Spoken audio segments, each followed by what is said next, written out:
Hello and welcome to the stream. Tired of the same old topic? What the hell did that happen?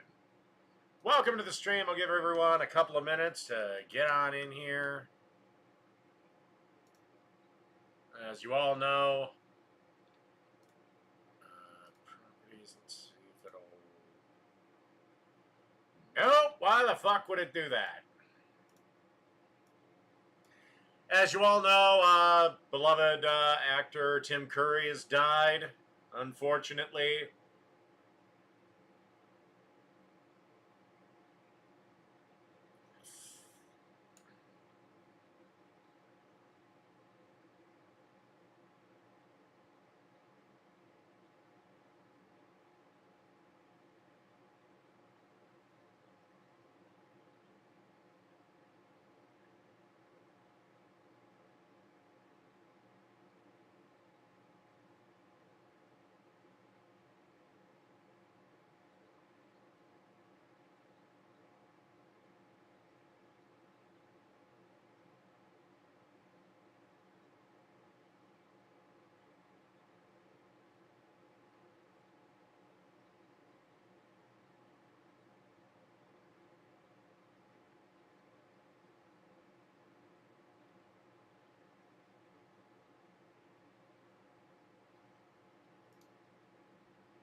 Okay.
All right, first up, Coney Island, whatever. It's on your hot dog? Well, look at this beautiful sauce we got simmering here. Perfect for your Coney Island hot dog. Yeah, I made the mistake of reading something. Hey, welcome back to another episode of Then We Eat. I have not made this in over 15 years, so I thought it was time. Yeah, my program is not recognizing the Yeti right now. I gotta fiddle fuck around with it, so it's on my webcam's mic. Time to resurrect, give it another try, see it's as good as I remember. So on this week's episode, we'll be making Coney Island meat sauce. Okay. Okay, first up, onion. You want a really fine chop on this or dice. So let me get rid of the skin here.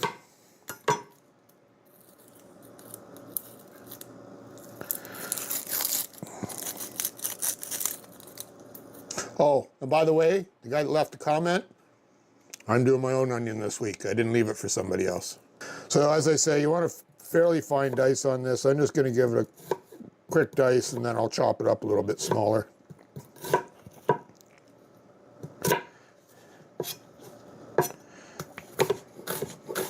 Okay, I think that should do it. Set that aside, get the induction out. Just be a sec. Okay, so we'll get our induction turned on. Want a medium-low heat. You don't want to saute the onions as much as you just... No, it's just sometimes the software likes to be a cunt.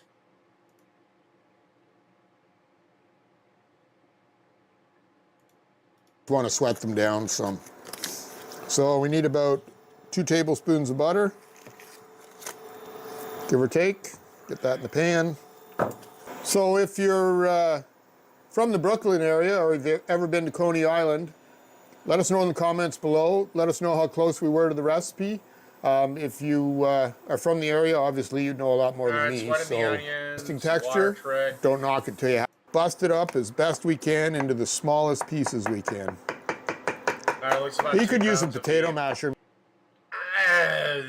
This I'm skeptical of, but whatever. Maybe for this as well.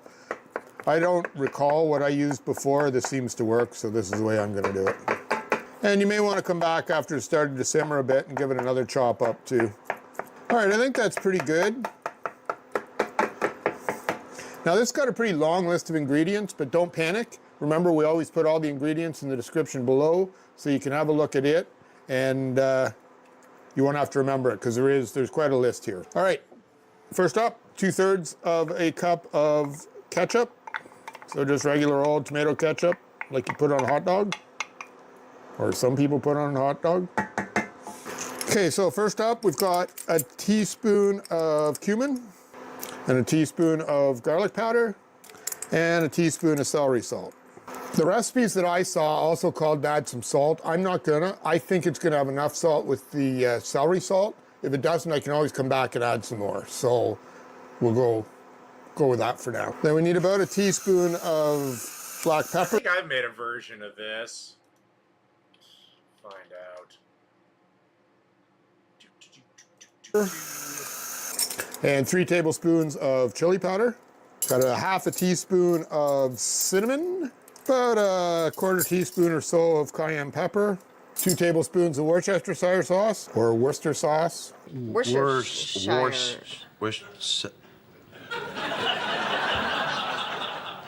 Worcestershire sauce. Okay, that was fun. Brutal. And finally, a tablespoon of I've never just made it. I made it in plain Detroit old style regular yellow version of it. mustard. All right, so that's it. We'll give that a mix in. Chop up the meat a little more. Okay, so we've got all our ingredients in. Now what we're gonna do, we're gonna bring this up to a simmer. You're gonna wanna simmer it for somewhere between an hour and an hour and a half. What you wanna do is 80K? What Minnesota are you talking about? The one on Earth 2? stop it when you like the consistency of it. So just kind of keep an eye on it, give it a stir every now and again, and just let it kind of simmer away for an hour to an hour and a half. I'll let you know when we come back how long we did ours for. As I say, it's been a while since I made this, so we'll let you know once we come back. I can tell you right now, the mix of these spices smells absolutely amazing. So listen, just before we leave this for an hour, could you do us a favor? Hit like if you like the video and subscribe to the channel. There's something going on with the YouTube algorithm, and we're having terrible time trying to get some views. So, Oh, everything's going wrong with a fucking algorithm. if you could share with a few of your buddies, that would really be helpful too. Don't forget to hit the notification bell, and then it'll actually notify you when we upload a new video, and you don't have to worry about whether it's in your feed or not. So that's where we're at with that. Hopefully with a few likes and shares, we'll get a little further along here. So anyway, let's leave this. I'm going to turn it down just a bit. You just want a very slow simmer, and we'll come back in an hour and a half. Let you know how it turned out. Okay, so we've been 1 hour exactly. Well, okay, maybe not exactly, but close enough to an hour, we'll call it an hour.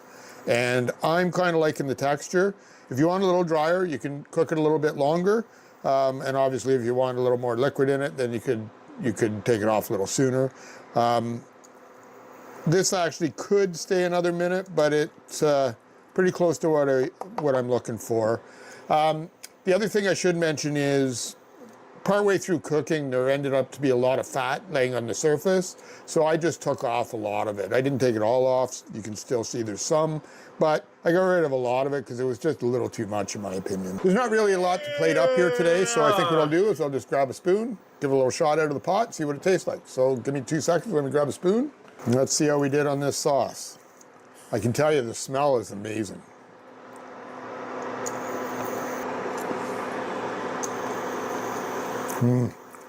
That's really good. There's a lot of flavor in that. Oh yeah. That cinnamon actually, I was told you could leave it in or take it out. I decided to put it in, and it's definitely worth it. I would make sure to put the cinnamon in for sure. It's really, really good. Well, that's it for this video. Thanks for watching, and don't forget, first we cook, then we eat. Alrighty. Probably won't do that guy again. Alright, next is the steakhouse burger. Today on Ballistic Burgers, I'm going to be cooking up the barrel beef bacon cheeseburger. Let's get going.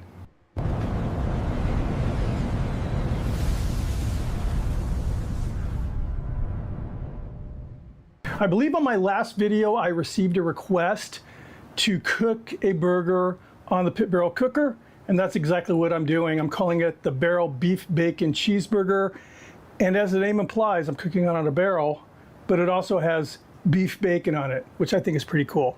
I did a video a long time ago on Ballistic Barbecue making beef bacon. It's good stuff. Anyway, we're gonna kick it off with a crazy easy sauce. I just think that I'm keeping it basic, but this sauce will definitely enhance the burger. A little mayo here, and I'm adding some A1 steak sauce. That's all I'm doing. First, I was kind of wanting to do some real kind of jazzy sauce, but I think simple sometimes, actually usually is best. And there's some really good flavors in A1 that will go well with the beef bacon and the beef patty. Actually, that would be kind of a cool concept, a ground pork Here's another thought. Why are you so obsessed with my life? patty with beef bacon.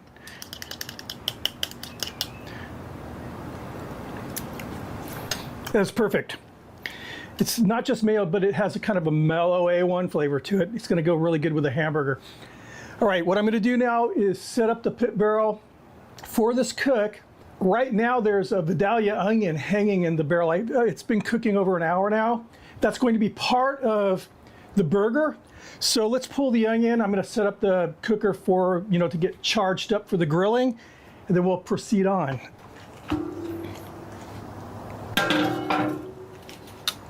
See how expensive these things are. Here's that onion. Right here for now. All right, so we're gonna pull out the rebar, add the grill grate. Then I'm going to completely open up the bottom damper here. What I did was I cut the onion and obviously put it on this hanging skewer accessory that PBC sells. No, By the way, this is that's not terrible. It's only $450.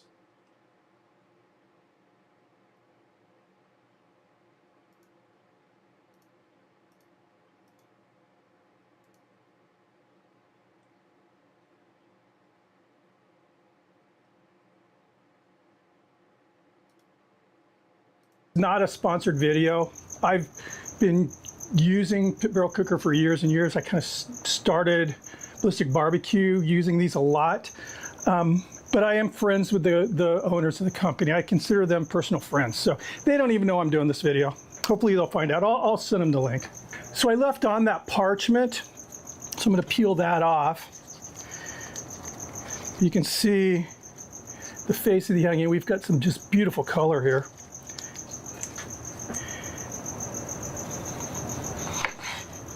This is going to be so good, so sweet. Smells amazing. And we're done.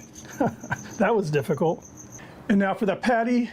This is just under 7 ounces. We can call it 7 ounces. It's 6.8 ounces of ground 80/20 chuck. I'll hit this side with some salt and pepper. Hit the other side once it hits the pit. So what I'm going to do now is just allow the pit barrel cooker to come up to temp.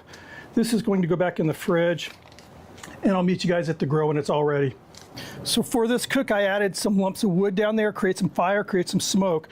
I'm going to use a little bit of avocado oil right now just for the bacon. I want to make sure that it doesn't stick. So this is made from beef plate. Also, I mean, it's fine to spray it with oil, but it does nothing. The oil's going to burn off in a second. known as basically short rib.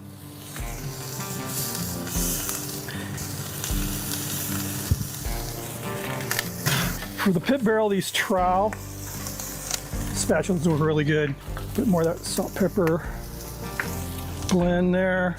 The buns I'm using, these are cheddar topped Kaiser rolls. Give these guys a toast.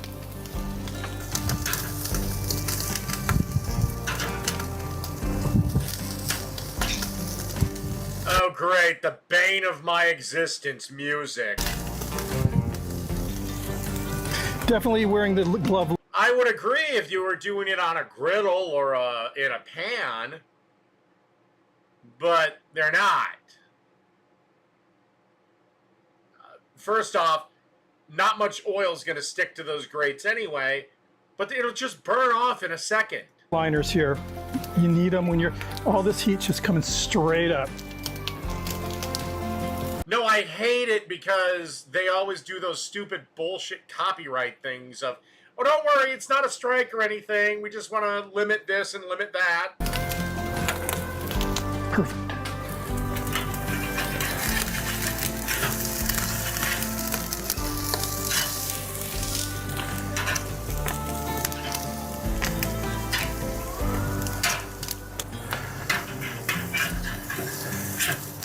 I don't know how much I'd grill on a barrel. I'd probably just put things on hooks and let them hang and smoke. Because if I was going to grill, I'd just use my trusty Weber kettle. Nice. I'm going with provolone for good measure, 2 slices. Yeah, because your burger is bigger than your cheese slice. While that cheese is melting, we're going to get these buns prepped. And first of all, need both of these just perfectly toasted. So we'll add some of that sauce on the bottom.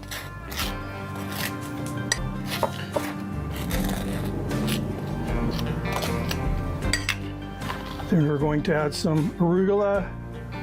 I like arugula. It goes good on a burger. And it has a nice kind of a peppery flavor, so it's a little different. It's not your, you know, your iceberg lettuce, which really has not a whole lot of flavor. I do experience a lot of joy. Usually comes with fucking your mom. But I experience a lot of joy. Not that I don't like iceberg on a burger, though. And I have some tomatoes that I sliced. These are almost paper thin. I'm going with 3 of these. Then dill pickle. Gotta have that acid. The most important part. the patty down. Oh my gosh. All right, then that beef bacon.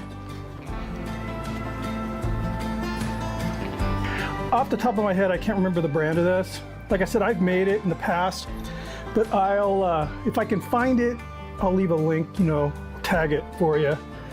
But I bought this at my grocery store yesterday, and I was really happy to see it there. And again, it's plates, so it's that short rib meat. And these are sections from one strip because there was, you know, a lot of fat. I knew they were going to be coming apart. I like to shorten the strips of bacon for my hamburgers anyway, so I just kind of pulled. Yeah, I do that too. I usually like to cut bacon strips in half for burgers. Off the pieces I needed, and I'm happy. Screw it. We're coming to the end of it. I don't need. I gotta get And out that of here. smoked onion. More of that sauce. I guess you'd call this like a steak burger sauce.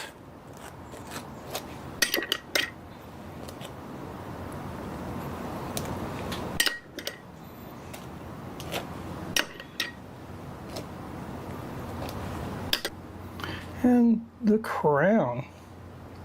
Wow. I don't know, probably doing this thing called working jobs. Unlike actual Jake fans, my fans have employment. And I give you the barrel beef bacon cheeseburger. How does that make it a steakhouse cheeseburger? Ah, whatever.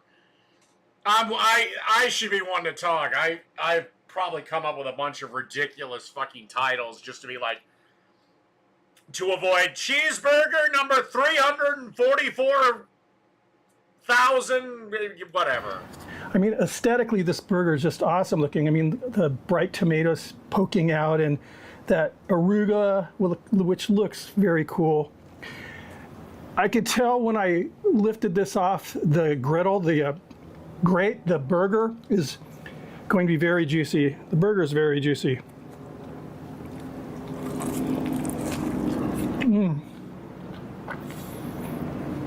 Patty's cooked about medium. This burger absolutely screams. Have another race to watch on election night. Apparently a Democratic Socialist has won an Oklahoma Senate primary. And she'll be crushed in Oklahoma. Oklahoma is a red state. What the hell is the DSA doing?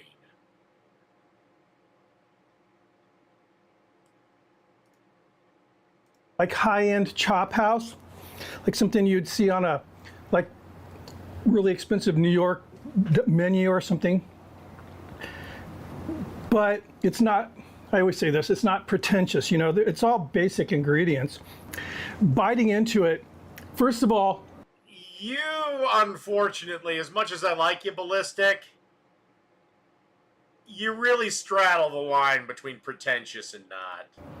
these tomatoes, even if you don't like tomatoes on a burger, it's kind of a game changer when you make them so thin like this, because you're getting the acidity out of the tomato that you want and that kind of freshness, but it's not overpowering the burger, the build here.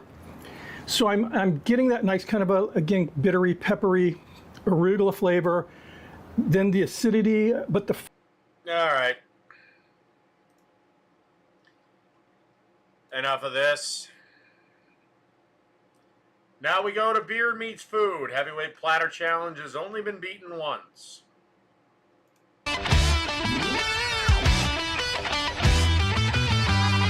All right, I'm down the pub tonight. Yeah, more specifically the Oasis Pub in Halifax, Nova Scotia, the oldest pub in the whole city. And I'm doing this today, the Heavyweight Challenge. I hate that when fucking restaurants do that. I know how to work a QR code, but god damn it, can we bring back actual fucking menus? I don't want to stare at my phone while deciding what to eat. 5.5 pounds of deep fried goodness. That's what it says on the menu. 35 bucks. 75 bucks. You'll finish it. And it's 30 minutes. We've got a pound and a half of chicken wings. Yep. We've got a pound of pepperoni. We've got a pound of onion rings. Yep. And we have a pound of matzo sticks. Yeah. All right. What was that? That's what it says on the menu. $35. 75 bucks. You'll finish it. And it's just 30 minutes. We got a pound and a half of chicken wings. Yep. A pound and a half of chicken wings. Okay, that's fine, because chicken wings are mostly bone. We've got a pound of pepperoni. We've got Dude, if you eat a pound of pepperoni, you're going to be having diarrhea from now until the turn of the decade. a pound of onion rings. Yep. And we have a pound of matzo sticks. Yep. Nothing is wrong with my phone. I just prefer an actual menu versus scanning a fucking QR code. All right. All right. Oh my goodness. Oh my goodness, was I right. like those tables. Enjoy. Good luck. Thank you very much. It's a lot of fried food. It's a lot of fried food. Is there a Dude, he's going to have diarrhea from now until, like I said, the turn of the decade. hospital near you? Yes, there is. Two. The oldest tavern in Halifax. Cool. And it was the first place that they allowed women to attend unaccompanied by a man. Yep. Which is very progressive. Pretty cool. This is the heavyweight platter challenge. Yes. And it's just a bunch of deep fried bar snacks pretty much, right? Yeah. 30 minutes? 30 minutes, yep. And if you can finish it, the meal is free. If you can finish it, it's free, yeah. Yeah? No, yeah, $75 if you can. Do you know how many people have attempted? Lots. Yeah? Only one person has been able to finish it. Everyone else failed miserably. Yeah? So, yeah. Miserably. 3, 2, 1. I just order this with no intention of finishing it. I just be like, all right, everybody, let's dig in. Yeah, well, that usually is the case, statistically speaking. Understandable, since the pepperoni alone could impact even the healthiest of colons for a good few days. Yeah, don't eat that, mate. What's up, everybody? Welcome back to the episode. Today, or actually tonight, I should say, it's the heavyweight challenge at Oasis Pub and Grill in downtown Halifax, Nova Scotia. A pub so dark, I briefly considered shooting this whole thing with a night vision camera. I don't think I've ever eaten this much pepperoni, ever. I'm not sure I've ever eaten pepperoni not on a pizza, come to think of it.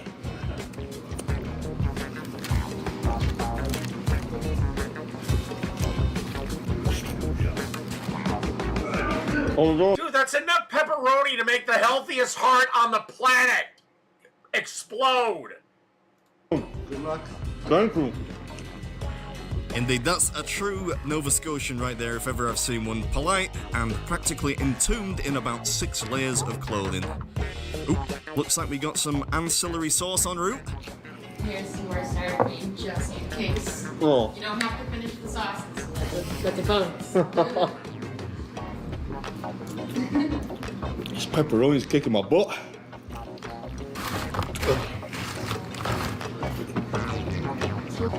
Dude, you still got mozzarella sticks to go.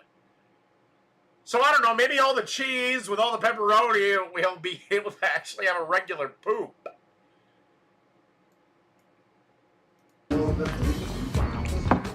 No, I don't think the pepperoni's ever going to be gone.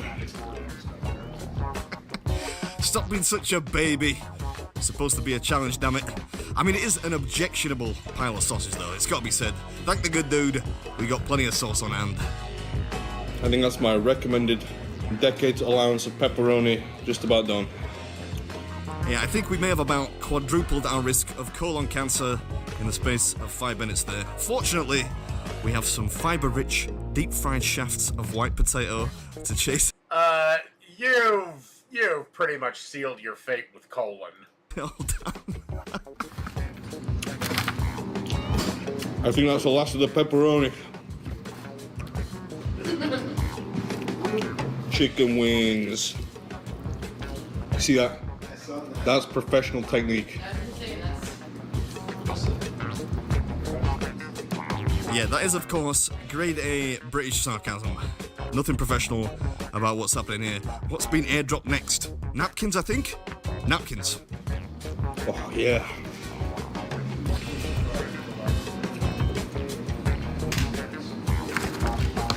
This is unheard of. The wings are coming off perfectly every time. You got any fancy drinks here? Yeah. What kind? Oh, anything that's not too strong and a little fruity. Get a fucking beer! Come on, we've both got long hair and beards. We have a reputation to uphold. That is an interesting spec. The kind of thing that I'm sure would make the eyeballs of even the most stoic bartenders roll back in their very sockets. I was tempted to go with a pina colada, truth be told, but the combination of heavy cream and deep fried bar snacks is at best unwise. Does my mom use an airplane-shaped spoon to feed me? No, your mom does, but it's part of a game we like to play. 11. Ooh. Diet Coke and cocktail. Thank you very much. Was that you doing like a British accent there? It sounded like when you said Diet Coke, it sounded like you were doing a British accent. Thank you very much. Hey, looks pretty fruity. Was that guy from Taxi Driver? If the Diet Coke doesn't quite get it done, I'm sure that whatever this is will cut through the grease like, I don't know, an overpriced, relentlessly advertised dish soap. What's the cocktail? A Shirley Temple. What next? Probably the chips. Fries, sorry. Big old chip here too. Yeah? Fish and chips. Yeah, although I think, not unlike Americans, Canadians only really use the word chips in that particular context. Fish and chips. Yeah, and chips are crisps, and I just... British people have a weird way of speaking my beloved language. I don't even know what I'm dipping into here. No, it involves a onesie and a bib, but the less said about that, the better. I should have brought some donair sauce. Yes. It's almost a religion, right? I know. You know that you're in Halifax and it's going to win. Yeah, like a creamy sacramental wine, or something like that. They slap it on everything out here. Not that I can blame them. Lovely stuff. In case you missed it, this thing costs 75 Canadian dollars if you lose. Everything has to be finished within half an hour, and you can have as much and as many different sauces as you like. You don't need to finish the sauce though. It is purely optional, but necessary, I would say. These are almost like Five Guys fries, which is a compliment. I like Five Guys fries. Oh, crap. That is the one thing about Five Guys that I don't like.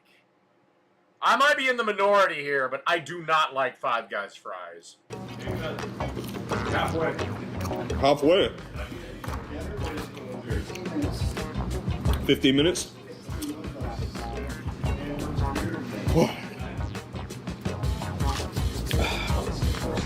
Onion rings. You got a good crunch. You're not wrong, they're good. Yeah, I have to say, when this thing landed, I did not expect the following 30 minutes to be quite as enjoyable a culinary experience as it turned out to be. But the onion rings were perfect. In case you wanted to play around with more sauces, here's some donair sauce too. That is donair sauce. Donair sauce, yeah. Oh, you were saying, thank you. This is sort of like a brown donair sauce. Yeah.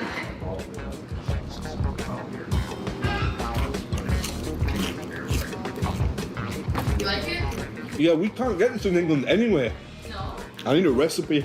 You give me the secret recipe. Oh, Dude, that chick is flirting with him hard. oh, this is delicious.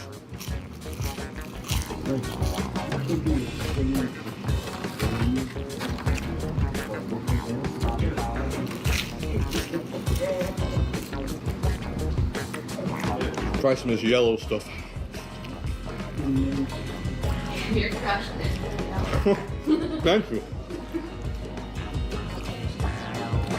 This is almost like jelly.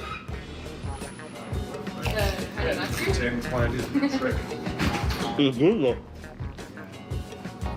Hey, you're doing good, man. Nice. Well, thank you. Why does everybody in Canada look so fucking depressed? Try it.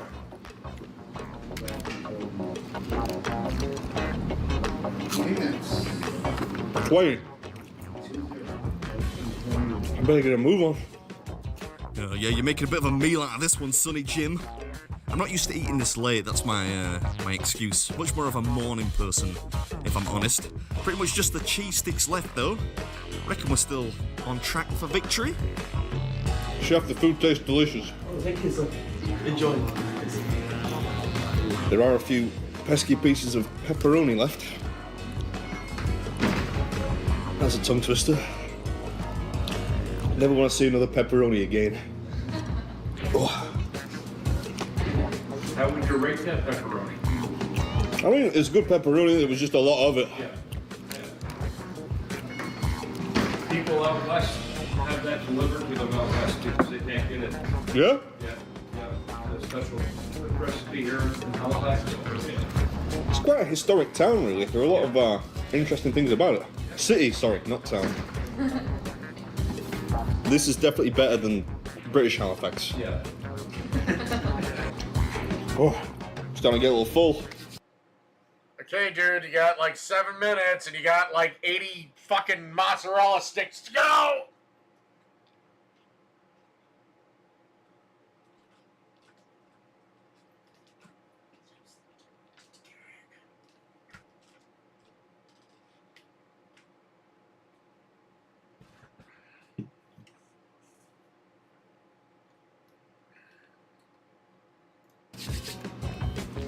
These things are thicker than expected. Yeah, but I mean, that's not a complaint. You can never have too much fried cheese, if you ask me. That cocktail's going down a treat. 24 minutes. This is taking a while. I'm feeling it now. Yeah, the phlegmy cough's a dead giveaway. Special thanks too to the man there, right frame, without whose undeterred support I think I would have been much worse off. Let's have some more of this stuff. Honey mustard on a mozzarella stick. What the hell? This is fruity mustard.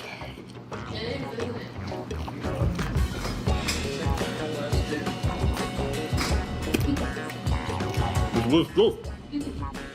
Why does everyone in this bar look like they're ready to fucking stab someone? Oi, sure twas. Just the 2 cheese sticks stand between me and victory now, and an unexpectedly pleasant one it was. Hope you enjoyed it. I know I did. And as always, I'll catch you next one. Can't waste any of this donair sauce. Alright, this is Baby's Food, and that was Oasis Pub's Heavyweight Platter Challenge.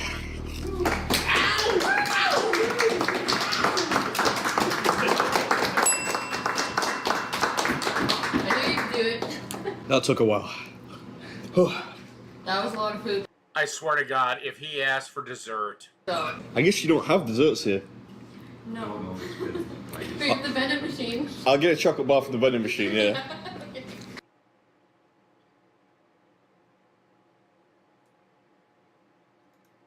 Alright.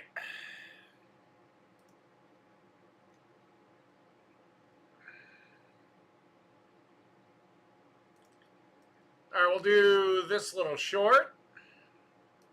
Get rid of these. If making regular spaghetti is getting boring, you need to try this. I made this $1 million spaghetti and it did not disappoint.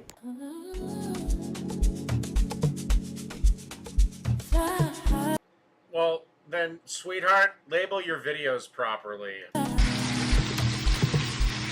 I went ahead and partially browned the Italian sausage before adding the diced onions, bell peppers, and garlic cloves.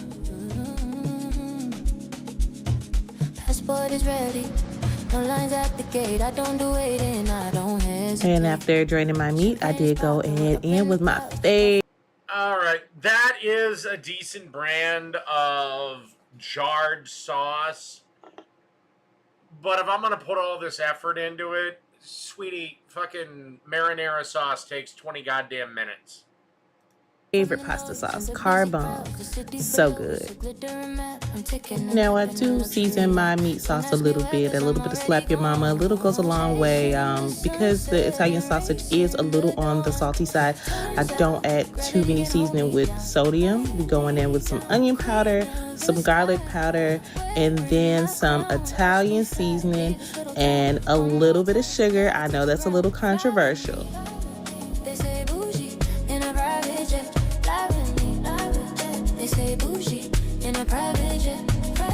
Oh shit, the fucking music. Alright, I'm getting out of this. Alright. Michael Simons.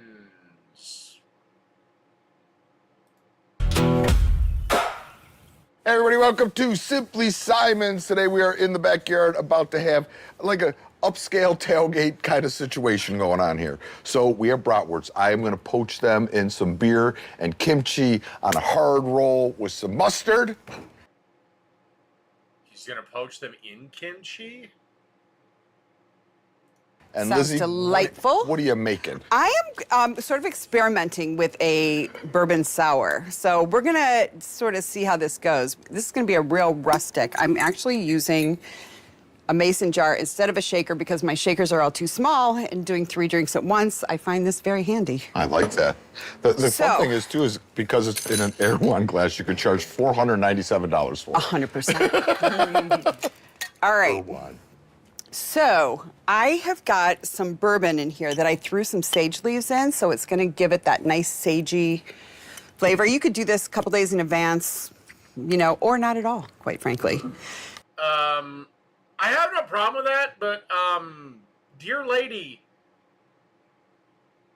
do you fish the sage leaves out? Because they tend to rot.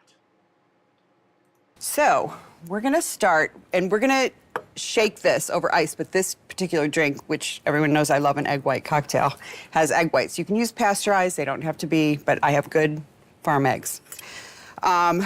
Look, your rate of getting salmonella from eggs is about 1 egg in about 100 fucking million. So I'm gonna start with bourbon. We're gonna do the usual suspects in here. It's been a hard day for my... And by the way, even if you get salmonella, you're probably gonna survive it. Mikey, Lizzie, let it rip. Oh yeah, you're gonna like this, I think. Yeah, you This said is right up your alley. experiment, and Michael was like, and then you said bourbon, and immediately his face changed. I know. so excited. So I'm gonna go, this seems like a 2 ounce. I'm gonna throw another one in there. Why not? What the heck? This feels very sort of cowboy-ish to me. I don't know I'm feeling why. like a cowboy. All right. Got my horse Giddy up. back. Giddy up. All right. I watch Yellowstone. Has a little Benedictine in it. So, and you know, I'm gonna say like a ½ ounce to every 2 ounces of Benedictine. I don't And even this know what gonna that add- is.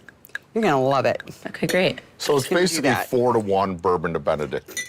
Yeah, I'm kind of eyeballing this, but you know, we'll see how it Depending goes. on how hard your day was. Okay, so I don't think I've ever had salmonella. I've had food poisoning a few times. I don't think I've ever had salmonella. I've got my alcohol in there. Now, I made a little brown sugar simple syrup. You could also do this with, and I always say this, under Marmara. Brown sugar simple syrup. Yeah. So I'm just gonna go, it's not quite a full, I'm not even gonna go, because we can always sweeten this up after if we need to. All right, Because 4 I to don't 1 to a love. half. I'm trying to think of it in ratios for my own I gotcha. reference. This is gonna be about 3 ounces or so of lemon juice. Just gonna kind of, and this is gonna give it the sour. So you'd want that for sure. Secret ingredient. This is a cocktail that I found on the interwebs. On the ranch. On the ranch. And I just thought it was so interesting that they're using lemon curd in a cocktail. I mean, I love that you just tasted it and put it in there. Thank God we're just cooking for ourselves. Ooh. Well, I mean, is that really that bad? Oh boy, if this was a cooking competition, the people would be angry. well, the people might be angry anyways. I don't care. It's me, you, and Liv. Yeah, exactly. I know you're All good. right. Egg whites. This is 2 egg whites. I'm using 2 egg whites for this 3 cocktail situation. So I have everything in there, right? Yeah. Lemon curd, bourbon, Benedictine, brown sugar, lemon juice. And it was basically 1 part bourbon, 1 part lemon. 4 and- Yeah, parts and then bourbon. Now I'm just going to dry shake this while he rambles on. Well, no, because you want the equal parts bourbon and lemon. No? No. Okay. Take my ratios, throw them to hell, but Well, you can I find mean, these I may have. That's on right. simplysimons.com. You haven't tasted it yet. You want so. me to shake, don't you? Get it a little fluffy. Fluffy. Fluff it up. Wouldn't ice in here make So, it so the reason you want that's exactly Are my the jowls opposite. doing weird things?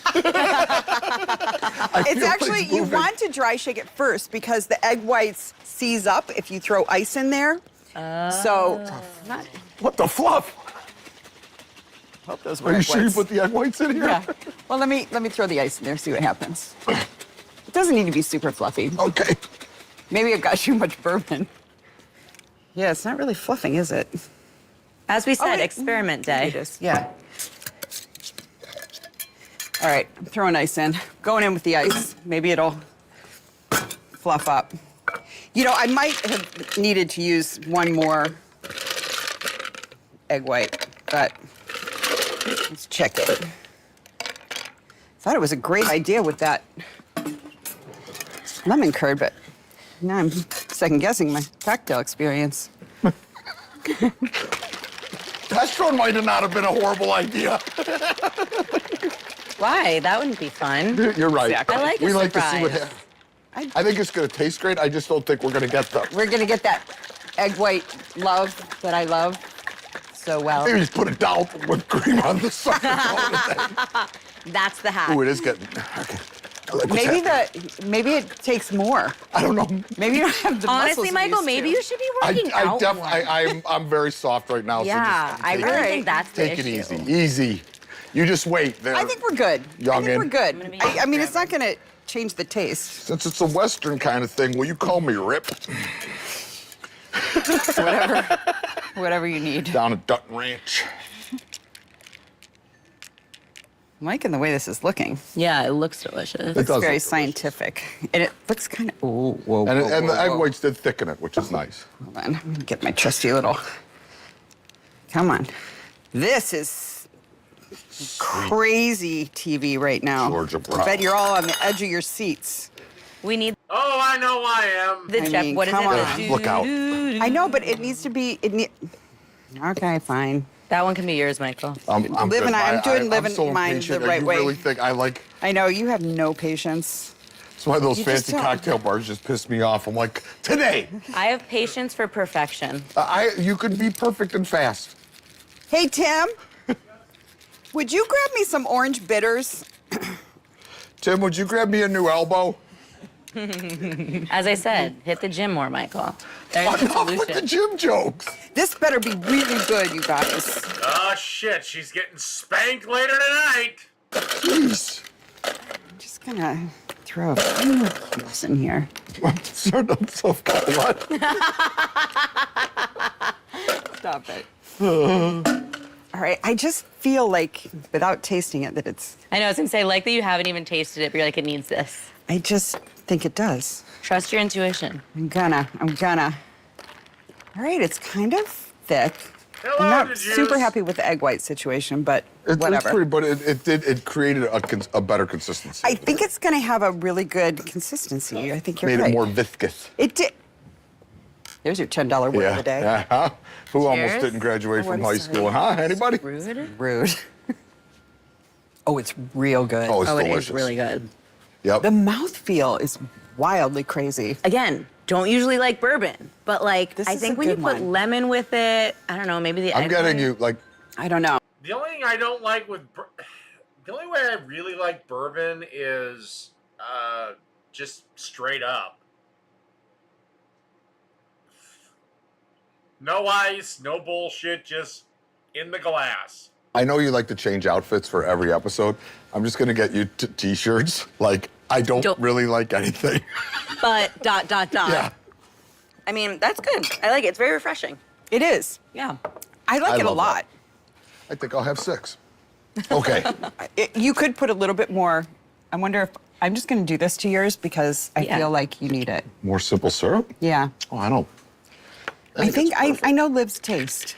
Honestly, you know it better than I do, so. Well, Liv doesn't like anything. I'm like, Try what? it. Just see what you think. All right, so moving on.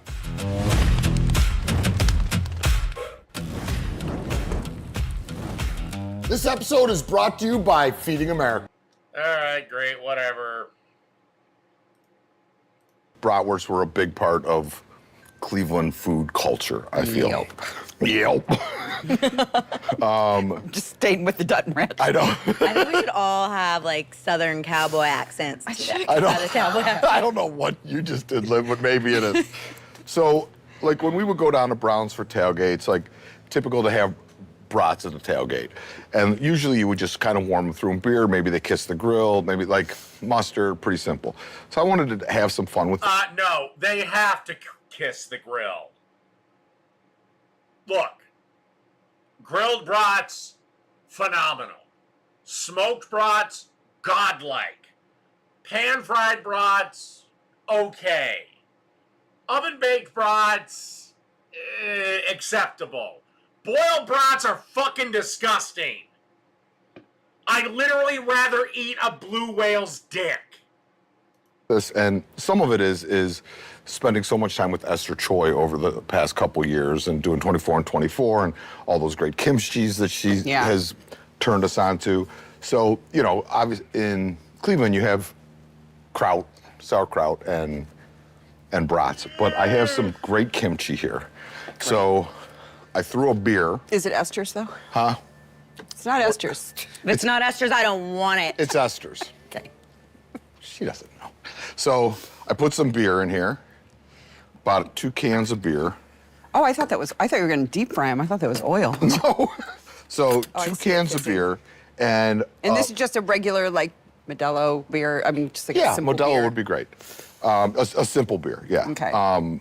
And 2 cups of... That is a beer I do not enjoy. I know people like Modelo, and if you like it, great, but Modelo just, it's trash. Of kimchi. Now I'm going to take this liquid, and we're going to put it on the grill. Okay. And I'm going to take my brats, and we're just going to drop it in the liquid and poach them in this liquid till they're cooked through and warmed through. Okay. And then I'll just kiss them on the grill. So it gets a little char, a little snap. A little snap on it at the end. Okay. And this is going to happen relatively quickly. There's obviously all kinds of different styles of bratwurst that you could have. This is a pretty straightforward one with like the traditional seasonings of like coriander, you know, and then some of those like what I like to call Christmas spices, but super easy. I'm going to serve it on a hard roll that we're going to toast, a little bit of Pop Original. Well, it is a Mexican beer, but it tastes like crap. Which is like the straightforward OG. Right. And then we're going to also put some of that kimchi on the bun, on the sausage with it. I like it. You feeling me? I'm really starting to get into this whiskey sour, too. Excellent. How many more episodes do we have to do today? Just one. All right, the party is about to happen. So, you know, I feel bratwurst like shouldn't be on a hot dog bun. Like if you could find like... It needs to be a little heartier? Like a slightly heartier roll. Like it's a slightly heartier sausage.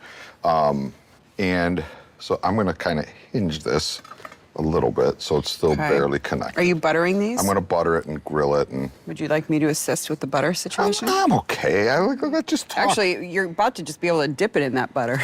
I know the going down fast. Butter's going down fast. This is, How do you guys store your bread so it lasts longer? Because like I know it's kind of controversial. I put mine in the fridge. I do too. I know. and some people they are say like, don't do it. this is like one of the few like disagreements. I know Liz it's and I not would get. right, but if I, like a lot of times I'll buy, like some of my favorite breads are from like Juice to Grocery and those sourdoughs and the other one that we always get at the farmer's market. And I mean, unless you're eating it right away, I kind of feel that it needs to go in the fridge because they don't have all the preservatives and sugars and all that stuff in it. Other bread, I guess you can leave out forever because it's so full Some of of that- crap that. I mean, all right, Liv, this is post. And I know although it your mom dries has, it out, and I What know about every those baker bread is bags? cringing. You know, my mom has that like bread bag. I don't know if it actually works. Oh, Look, it's your bread. You paid for it. Store it however the fuck you want. My maternal grandmother put bread in the fridge. I, to this day, do not know why she did that. Because she didn't buy, like, bakery bread from, you know, Bill's Bakery. She bought brownberry from the fucking supermarket.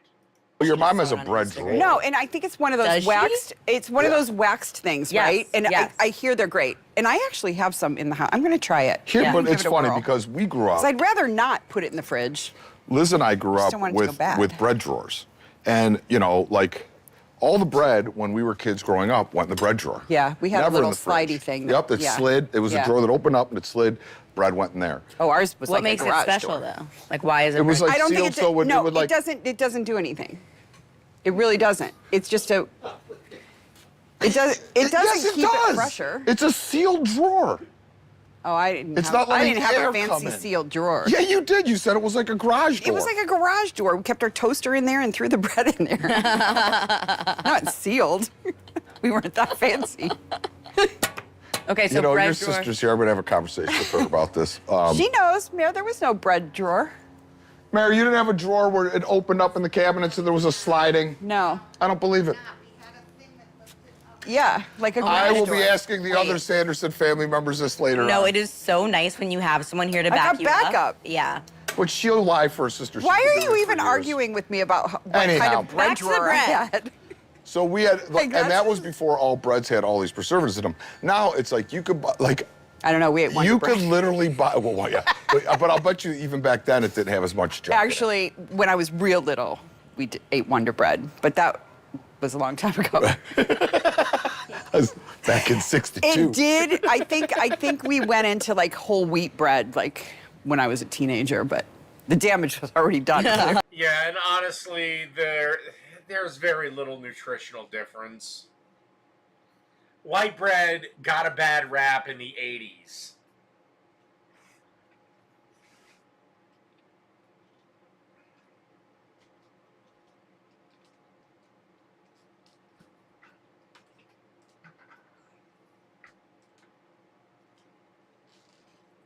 Kind of like MSG got a bad rap in the 70s and the early 80s.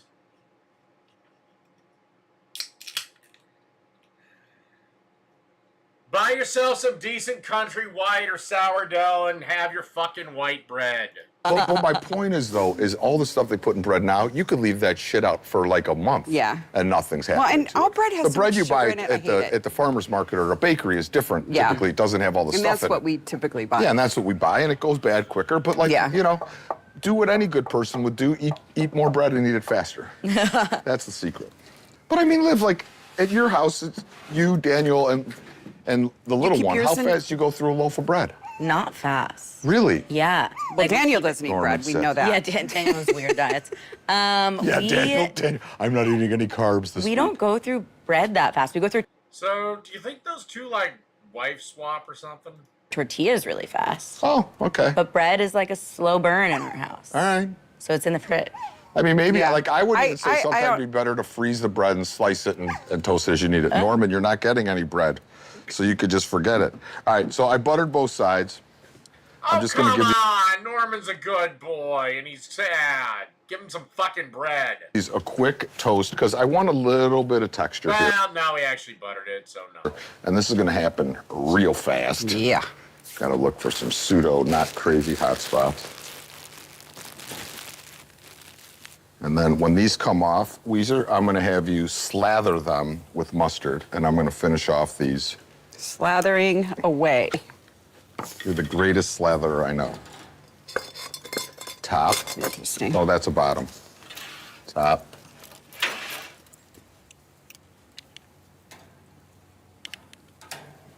I'm going both sides here.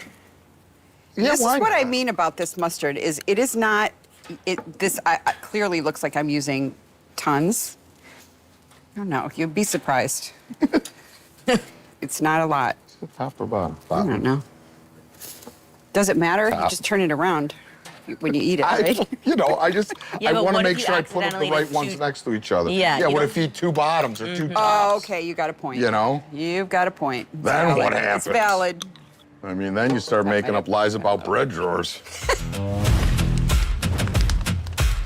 Hey, everybody, if you like what we are cooking, or you like what we're drinking, or you just like us and our witty banter, click the link below and subscribe, whether it's YouTube or Spotify or however you're watching. All right, that goes in. besides mustard, are there other condiments that would be good with a brat? A brat. How she says Yeah, I that. mean, I like any kind of sauerkraut, mustard. That's about it. Onions, caramelized onions. Okay, I'm pulling the But that's brats not a out condiment. of the kimchi poaching liquid. I'm putting them on the grill. I have never done kimchi poaching, but I think I might. To just give them a little more. Question is, do I make the kimchi myself or do I just buy the fucking shit? Charry goodness. Yeah, because everything needs a char. Oh, yeah. Do you char all the way around, or do you just char like a side? Or Oh, no, I'll be charring both sides. all right. Yeah. We could pull out plates. All righty. We're going a little quicker than normal. Nick, can I get a time check? Yes, 17:40. Oh, my Oh. gosh, Nick. What to do, what to do. Is Norman just waiting for Damn. Norman is just a begging fool right now. You know, we have those. Remember when we found those hot dog things in the garage when we moved our stuff in? And I was like, we're going to use these, I know, on the show. And And you lost your hot dog curses. things. I forgot to get. No, I know exactly where they are. I just don't want to run off camera to get a. We're going a little quick. Maybe you could send Tim on us in search of the hot dog holder. Right where they are. I don't even know what they are. What is a hot dog holder? Like those No corn idea. on the I gotta cob walk off holders? camera. No. For real, you're going to go for it? I'm going to go for it. Okay, You just talk about You're going to go grilling. this way? Be careful. It's hot over there. I don't even know what a hot dog holder is. I have no clue either, Liv, so. All right, so. Oh, God. Either it's a single thing that holds the buns or it's this kind of like wavy thing. That's it. And remember, bratwurst, like hot dog is a sausage. Like I think that's where times people get confused sometimes, Liv. It's like a just different form of sausage. Both are sandwiches. You think a hot dog's a sandwich? Hot dog is a sandwich. I feel like it's its own category. It's not. It's No, it's a piece of meat between... Now, is a hot dog a sandwich? Burgers are definitely sandwiches because it's meat between 2 pieces of bread. But normally a hot dog is just one solid piece. But then again, if you break the hot dog bun into 2, now it's a sandwich. 2 pieces of bread with meat in the middle. It's a sandwich. It is. I'm going to think that this is like a 50-50. It's become a big, like, for the past decade, everyone argues about it. Like, Yeah, it's and I think it's not It's not a life, death, or death situation, but something in between. In my 2 mind, they were pieces of more bread. impressive. Wait, that's what you just got? Wow. Oh, yeah. Well, we're tailgating. I mean, let's make it a party Yeah, right let's now. put the bottoms in there. Oh, look at the char is happening. Oh, look at that. It's so cute. Justin, are you feeling good about that char? Bottom, top. What about, like, would it be weird to put mayo on this? No. I think you could mix. Yes! Yes, it would! Well, the kimchi and mayo is a little odd. That was the only thing that I Maybe Kewpie. Yeah, Kewpie. You know? Could be good. Still a mayo. But some... God, I swear to God, the next fucking son of a bitching piece of shit that brings up QP mayo, I'm gonna shove that fucking bottle up their goddamn ass. I know, mayo but on my it's hot but dog. it's kimchi. Oh, Don't lose it. wow. We had a wiener on the loose. You rustled that thing up. That's a trained professional right there. Oh my God. No wiener Now, left see, behind. this might a good way to like divot the bread, make that little wiener a little more sturdy. All right. Excuse me. Technically, they're not wieners, they're brats. Hot dogs are wieners or weenies.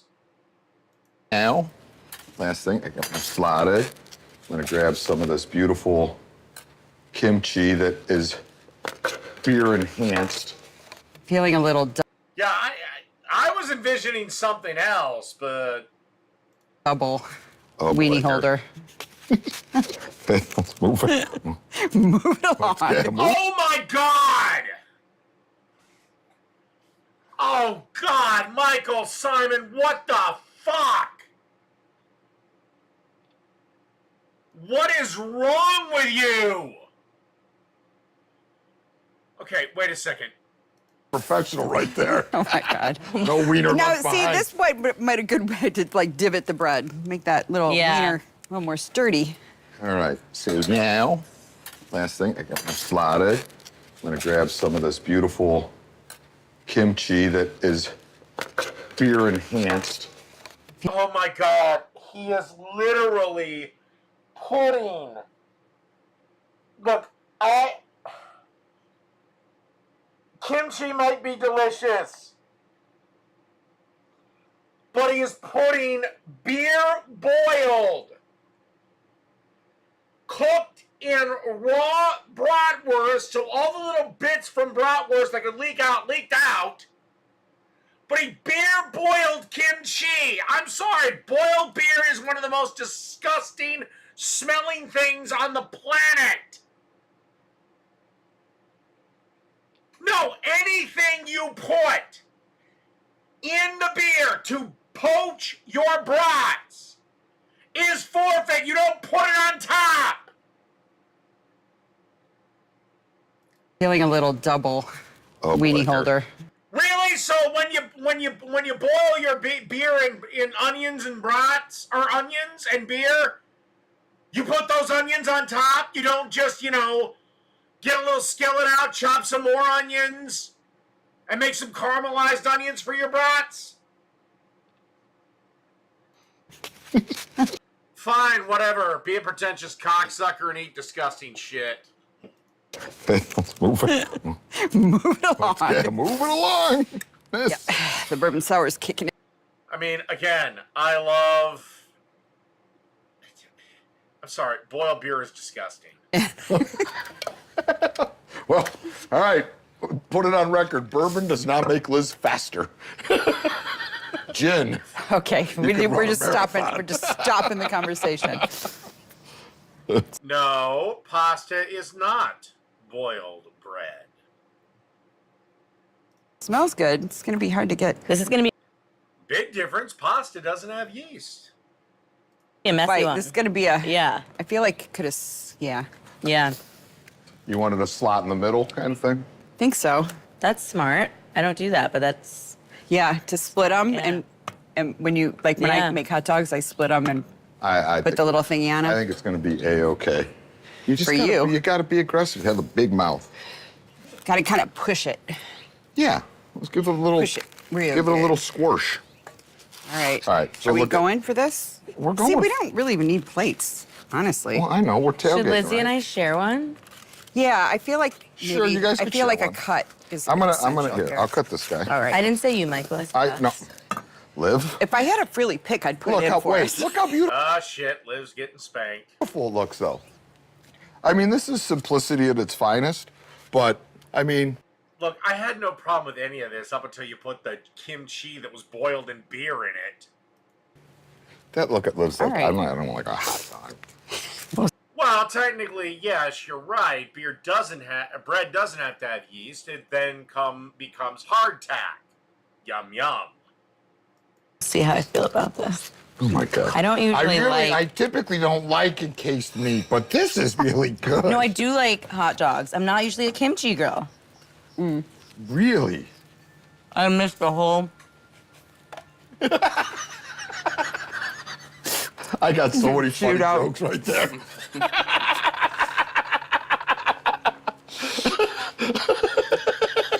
No jokes. I gotta tell you, I think it could benefit from a little Kewpie. This is I'm trying not to change the subject. easy to eat on TV. I No. missed it. Okay. No, Yeah, I It's think really the Kewpie not. would be good. I think it would be too. DC, can we have some Kewpie for the ladies? All right. Why don't you just get Michael's special QP? He makes it himself. I love a brat. If you have a local, I mean, if you're in It's hard to Cleveland, eat. go to. Okay, fine. I'll give you lavish bread too. The West Side Market. Tons of places there are selling incredible bratwurst. There's a we could have split it too. Yeah, see this is this. Okay. But lavish bread is not really my favorite thing. And then we're gonna put chippy on there, and then we're gonna eat it. Yeah, that's much. It's kind of like a naan or a flatbread. They have their place, but not my favorite thing in the universe. All right, let's move on. And let's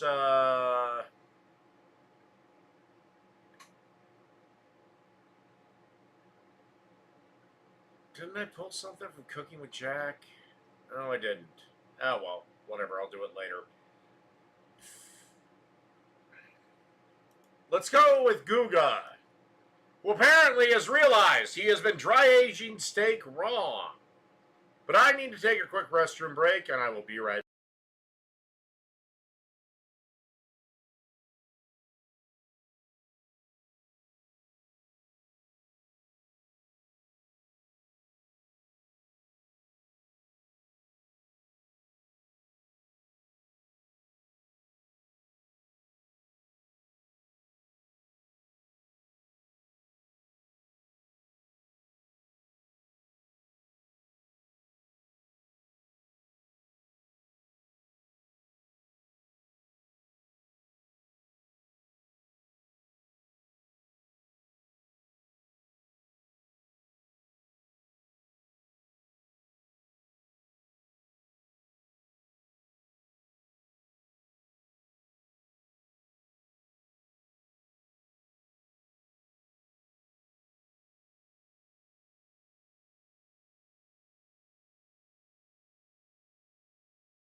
Over the years, I've dry-aged steaks on just about anything you can imagine. I've buried them, I covered them, I soaked them, and tested just about every crazy idea you guys come up with. But after visiting some of the best steakhouses in the world and spending time researching on how to dry-age things properly, I've realized something. I think I've been doing it wrong all this time. Until now, I've been focused on the steak, when the real secret might be the environment around it. So today, I'm trying something I've never done before. Instead of changing the steak, I'm changing the world it lives in. If I'm right, we might be able to create the flavors of an expensive dry-aged steak without actually dry-aging it the traditional way. But if I'm wrong, it could just be one of the biggest failures I've ever made. Let's get started. And our very first one is this. I mean, I know it looks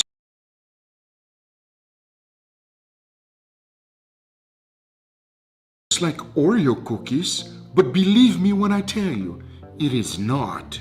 This is bichotan, a traditional Japanese charcoal made with ubame oak. Now, people have been using this since the 1600s. It is carbonized at extremely high temperature, making it one of the purest charcoals in the world. Japanese use this for yakitori all the time. It is hot, stable, and almost smokeless. That's why you see it everywhere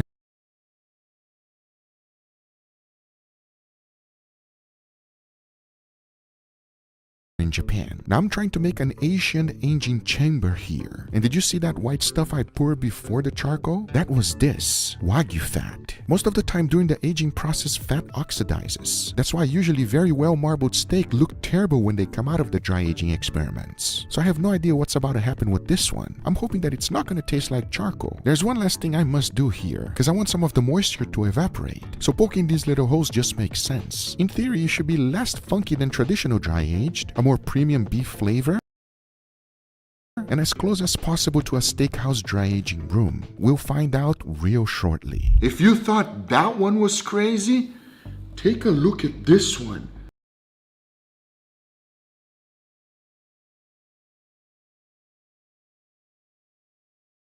I wish I could tell you how it actually smells, because it's something undescribable. Now this is salami. Do you see the white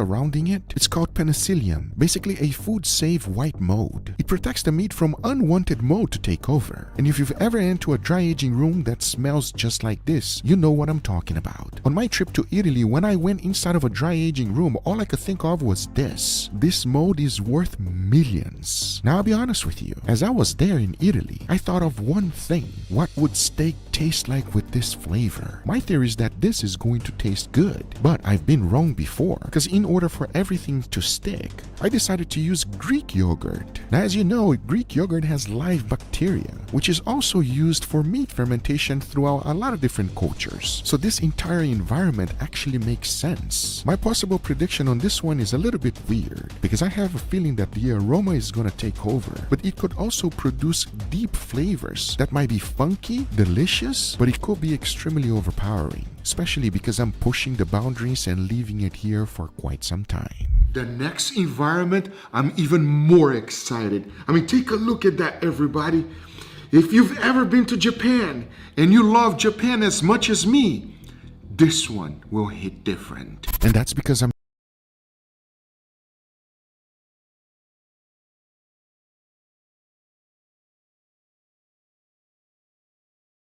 using this ingredient, koji rice. I've done some crazy experiments with it, but as you know, most of them are just touching the steak, not this one. Koji rice has a very specific mold. Unlike cheese, it does not change the color of the mold. It's mainly white, but this mold has very powerful enzymes. It breaks down protein fats into flavorful compounds, and it is often called Japan's national mold. This is unlike anything else. But in order to stick, we need another special ingredient, honey. As you know, honey contains sugar, but it's also an incredible preservative. Most importantly, honey will help it stick to the walls, creating a unique microenvironment inside of this chamber. Now, in all honesty, I have no idea what will happen to this one, but with my previous experiments with koji rice and honey, this might just be the best combination of them all. That we'll find out real shortly. Okay.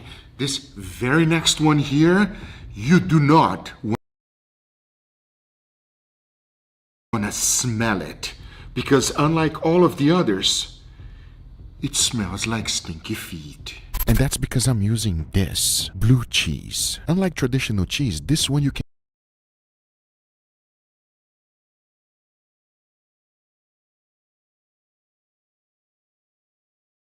can clearly see the mold. Now this mold breaks down fat and protein, and it is what gives blue cheese its sharp, earthy, mushroom-like aroma and taste. Most people would describe the funky cheese aroma similar to dry-aged beef, so this kind of makes sense. Damn it! Forgot to bring the dial back up. That's what I get. Anyway, what I said is basically blue cheese smells like Hillary Clinton's cunt. And on top of that, a lot of people use blue cheese with their steak. Now, rubbing the cheese around the container, it needed no binder. And that's because it automatically sticks to the walls, creating the environment we want it to be. Now, I'll be honest with you, I'm extremely excited for this one. I love blue cheese. It produces an incredible flavor with steaks, but I also understand that it's not for everyone. But right at this stage, I was very worried about everything I was doing. And that's because usually all of the ingredients are touching the steak, not with this one. And it got me thinking, will it make it better, or is this just a complete waste of time? Because now that they're all ready, there's nothing else to do but to wait for a whole week. Once the time was up, the very first one I wanted to see was this one. Now the charcoal definitely did something. It's much drier, it changed the color, and it also changed the texture. I'm wondering, what did it do to the flavor? Now here's the cool thing about this environment. I can keep using it. It was not damaged at all. So all of that time I wasted building it, I can still reuse it. But of course, only if it gives good results. Next was this one, the koji environment. Visually, you can't tell much difference, but believe me when I tell you, friends, you can smell the mold immediately. But there's something else that happened also. Most of the moisture from the steak got absorbed by the koji rice, making it unusable again. The rice removed even more moisture than the bichotan. As you can clearly see, in order to use this again, the environment would have to be completely rebuilt. Next, it's this one. As soon as I opened it up, it smelled like this room. When I was in Italy experiencing where culatello is made, you can immediately smell the funkiness, and that is what this reminds me of. The steak itself, you can I'm sorry, but it just looks rotten to me. clearly see that it's no longer a fresh one. It's hard, and funny enough, the smell definitely transferred to this steak. Good thing is that if this works well, I can still use this to dry age more steaks. Cause now the blue cheese has a different story. As soon as I opened it up, you know what it smells like. Stinky feet. And funny enough, that's what got me excited. The steak itself looked very good, nicely dry aged, and it reduced about 25% its moisture. And funny enough, even though a little bit of the drippings of the steak got on the bottom of the container, I could still use it. Because take a look at all of my steaks together. Here you can see the biggest differences between them. Visually not that much, but every single one of them smell completely different. The one that got the driest was the koji rice. The one that is the stinkiest is the blue cheese. The most pleasant smell is the bichotan, because the salami one just smells straight up like mold. This got me really excited because now I know that the environment did something. But in the end of the day, it's all gonna be about how they are going to taste. For that, I kept the seasoning real simple. I went with some salt and pepper, nothing else. And notice one thing, unlike other dry-aged steak, this one I didn't have to cut anything off. We'll find out how they taste real shortly, because now I like to let this sit down here for a little bit so that the salt can penetrate deeply in there. As that was happening, it was perfect because it allowed me time to go ahead and make a quick side dish. And if you love fries, these just hit different. I started by melting some butter. Then I made a roux, which is basically to cook some flour. I added milk until it started thicken up, followed by some cheese. Now you mix that a little bit more, add more milk as necessary, and of course season it to taste. Because in the end, I was left with this, a nice cheesy sauce. Next, I went ahead and added some french fries in duck fat. If you've never had duck fat french fries, you don't know what you're missing. Well, Guga, when my channel hits nearly 6 million viewers, I shall do duck fat fries. Actually, I think Walmart sells duck fat.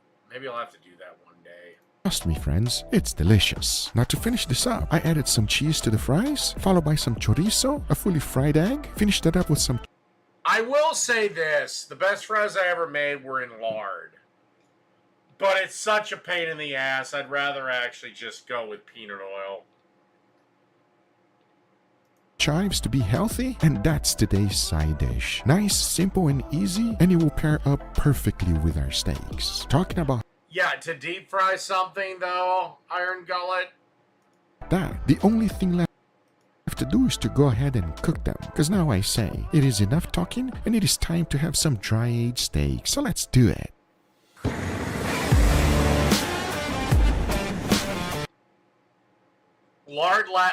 Lard lasts forever. I don't know how to tell you this, but lard can mold. Lard can only be used a certain number of times. And unless you have a commercial grade range or a commercial grade deep fryer, guess what? Lard is one time, one use.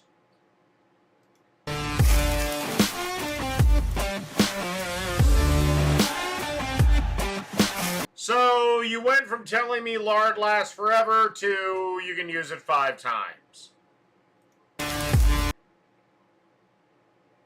If you have a commercial deep fryer. If you have a goddamn like home deep fryer, no, bad idea. And if you do it in a pot, again, no, bad idea. You will never get a strain fine enough to get out all the impurities.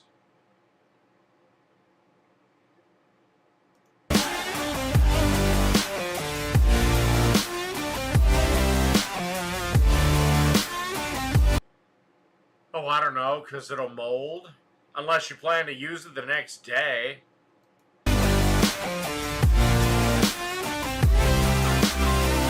And you claim I don't know how to cook.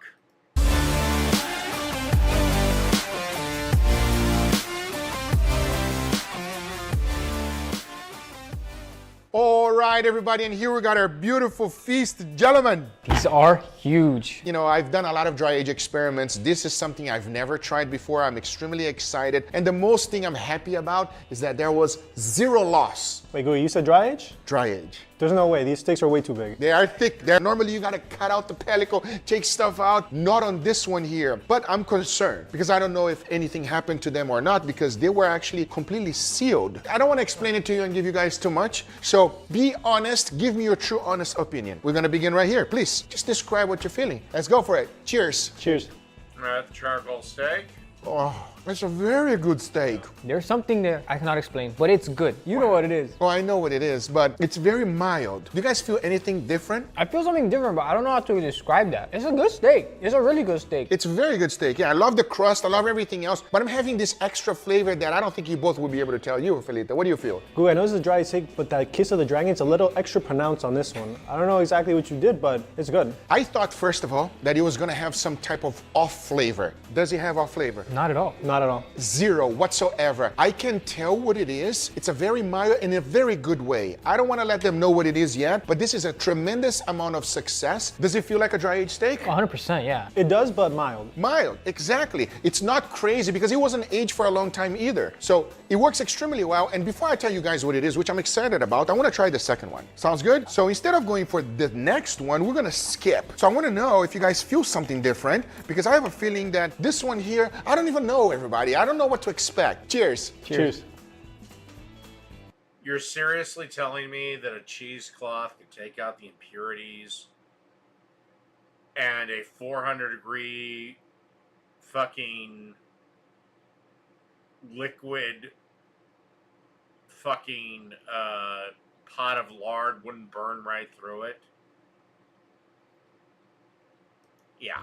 Oh, wow. I like that. Now you feel something more powerful. Well, yeah, for sure. I want to say it tastes like boar's head ham. Yeah, cheesecloth is fine for, you know, boiling water, but boiling water only gets up to about 260-ish degrees. Not oil. And remember, oil's a lot thinner than water, too.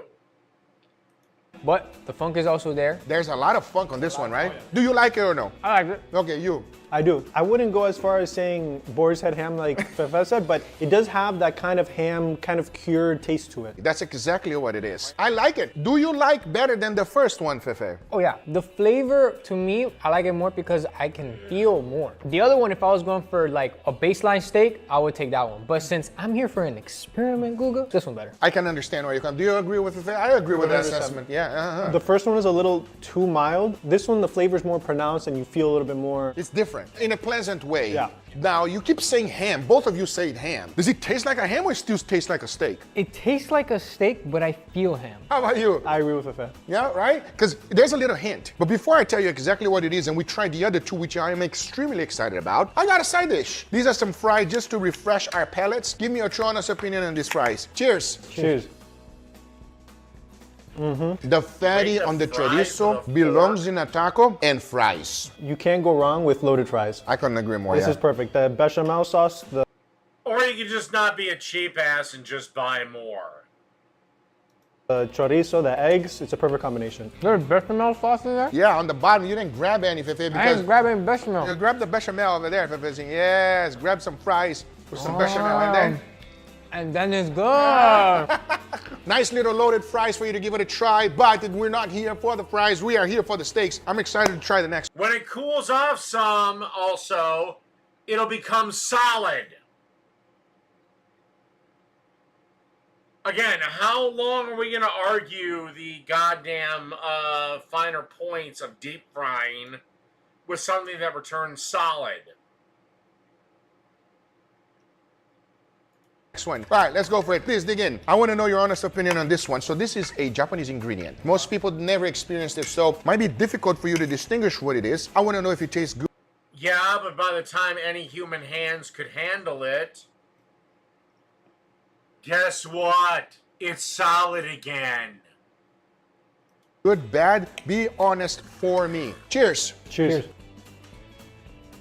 Oh, this one is strong, everybody. I love it. The funk levels get higher and higher. Yeah, this one is really, really funky. I know what it is, so I'm biased. You can immediately tell that flavor. Is it good? It's good. Funkier than the other two, which agree. is making me think that this one feels like it was dry aged longer. Yeah, I agree with Fafet. Compared to the last two, this one definitely has a more pronounced dry aged flavor. Like the other two, they're kind of mild, but this one you instantly could tell that it was dry aged.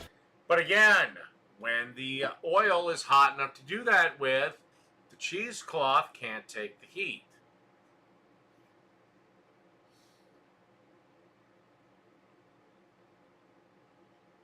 Again, like I said, best fries I ever made. I deep fried in lard, but it was a pain in the ass. I'll just use peanut oil.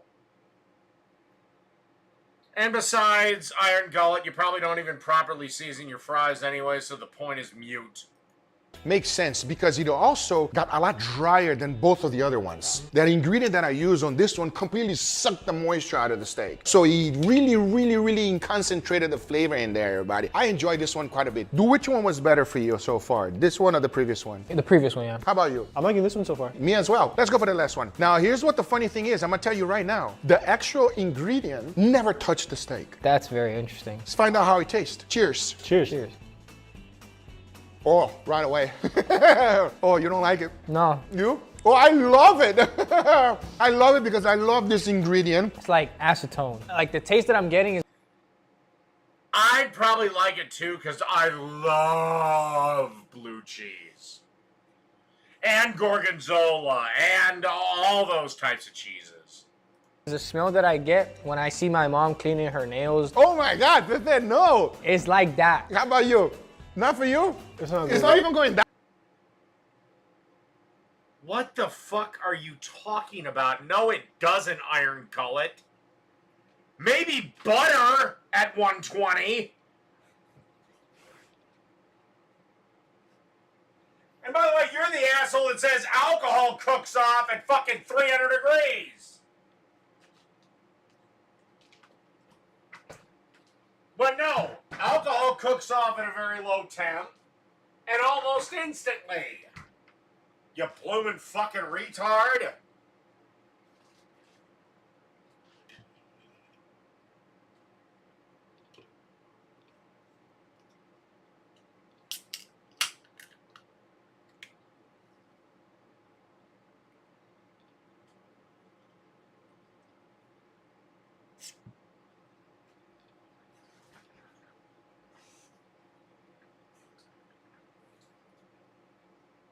Down, Felito? No, it's a little tough to get down. Google, this one has kind of like a moldy kind of taste. Like, not that it would kill me, but kind of like I don't know, Google. I mean, this is not good. You're right. You're on the right path. I am? You're extremely right. So here's what I did, guys. Remember I told you, never touch the ingredient. The first use I used charcoal, but I made an environment out of charcoal. What do you mean by that? I'm not gonna tell you, gotta watch the video. The one that you liked the most was koji rice. The one that you liked the most, which was this one, was salami. And the very last one was blue cheese. I knew it. And it didn't touch the steak? Never touched the steak. And you can really feel it extremely powerful, everybody. Almost like it was completely covered with it. And there was zero loss. I hope you guys enjoyed this video. Hit the thumbs up. Don't forget to subscribe. And we'll see you. So was your experiment a success or a failure or just you being Guga?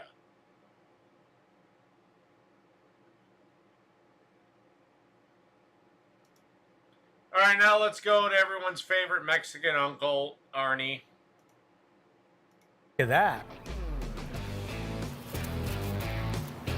Hoo-wee! That is what I call sweet heat. That's a nice tart little pickle with a little bit of sweet and just the right amount of pica pica. Inside this jar, I got the most delicious pickles you will ever try. guaranteed. In this video today, we're making sweet heat pickles. This is actually my wife Terry's recipe. She's been making them for about 10, 11 years now. And friends, this is not like the normal thing we do on my channel, but I've had message after message. I get emails, I get text messages wanting to know how to make my wife's sweet heat pickles. Well, today, we're gonna show you how. Now, these pickles right here, they're great to take to a party. They're great to sit down and watch a movie. They're great just to snack on and chow on down. I mean, they're freaking amazing. They really are. Now, the process is pretty simple. We're gonna walk you guys through it step by step. Now, all we're gonna do is open up this jar, get the pickles out, chop them up, put them back in with a few special ingredients. Then we're gonna give them 2 or 3 days and we are good to go. So let's get fired up. Well, maybe not fired up on this one, but let's make some sweet heat pickles. Vámonos. All right, first step, let's get this pickle jar opened up and get all the pickles out of here. Also important, if possible, and it usually is, make sure you save the seal. Try not to tear it up. Take it off carefully. That I've never heard of. And reinstall it on the lid here. And then we're going to extract the pickles out of the tub here, one by one. And we're basically gonna stack them all up, take them out. All the pickles gotta come out. There's all kinds of sizes in these big old jars. You know, I know the factories, they gotta get rid of all of them, so they kind of mix them all up. I will share this with you guys. This particular Those are some big, thick-ass pickles. pickle recipe is my wife's recipe. And she's letting me share this with you guys. Yeah, actually, now that you mention it, yeah, it looks like he has. God damn it, I hope nothing's wrong. We just lost Dolly Parton, we just lost Tim Curry. I can't lose my fucking favorite Mexican uncle. We used to sell a lot of these pickles on the competition trail. All of our friends literally would pay us $15 or $20 a jar, the big mason jars for these. So the next step is to pour all the juice out. I would probably leave a little on the bottom, but this is my wife's recipe, and if I don't do it like she told me to do it, she's gonna get mad. All right, so we're gonna get pretty much all the juice out of here, and I'm going to move this out of the way for now, very carefully. Now we like I would have selected a bigger bowl. to use the dill pickles. We've done that for years. Off and on, we've used sour pickles.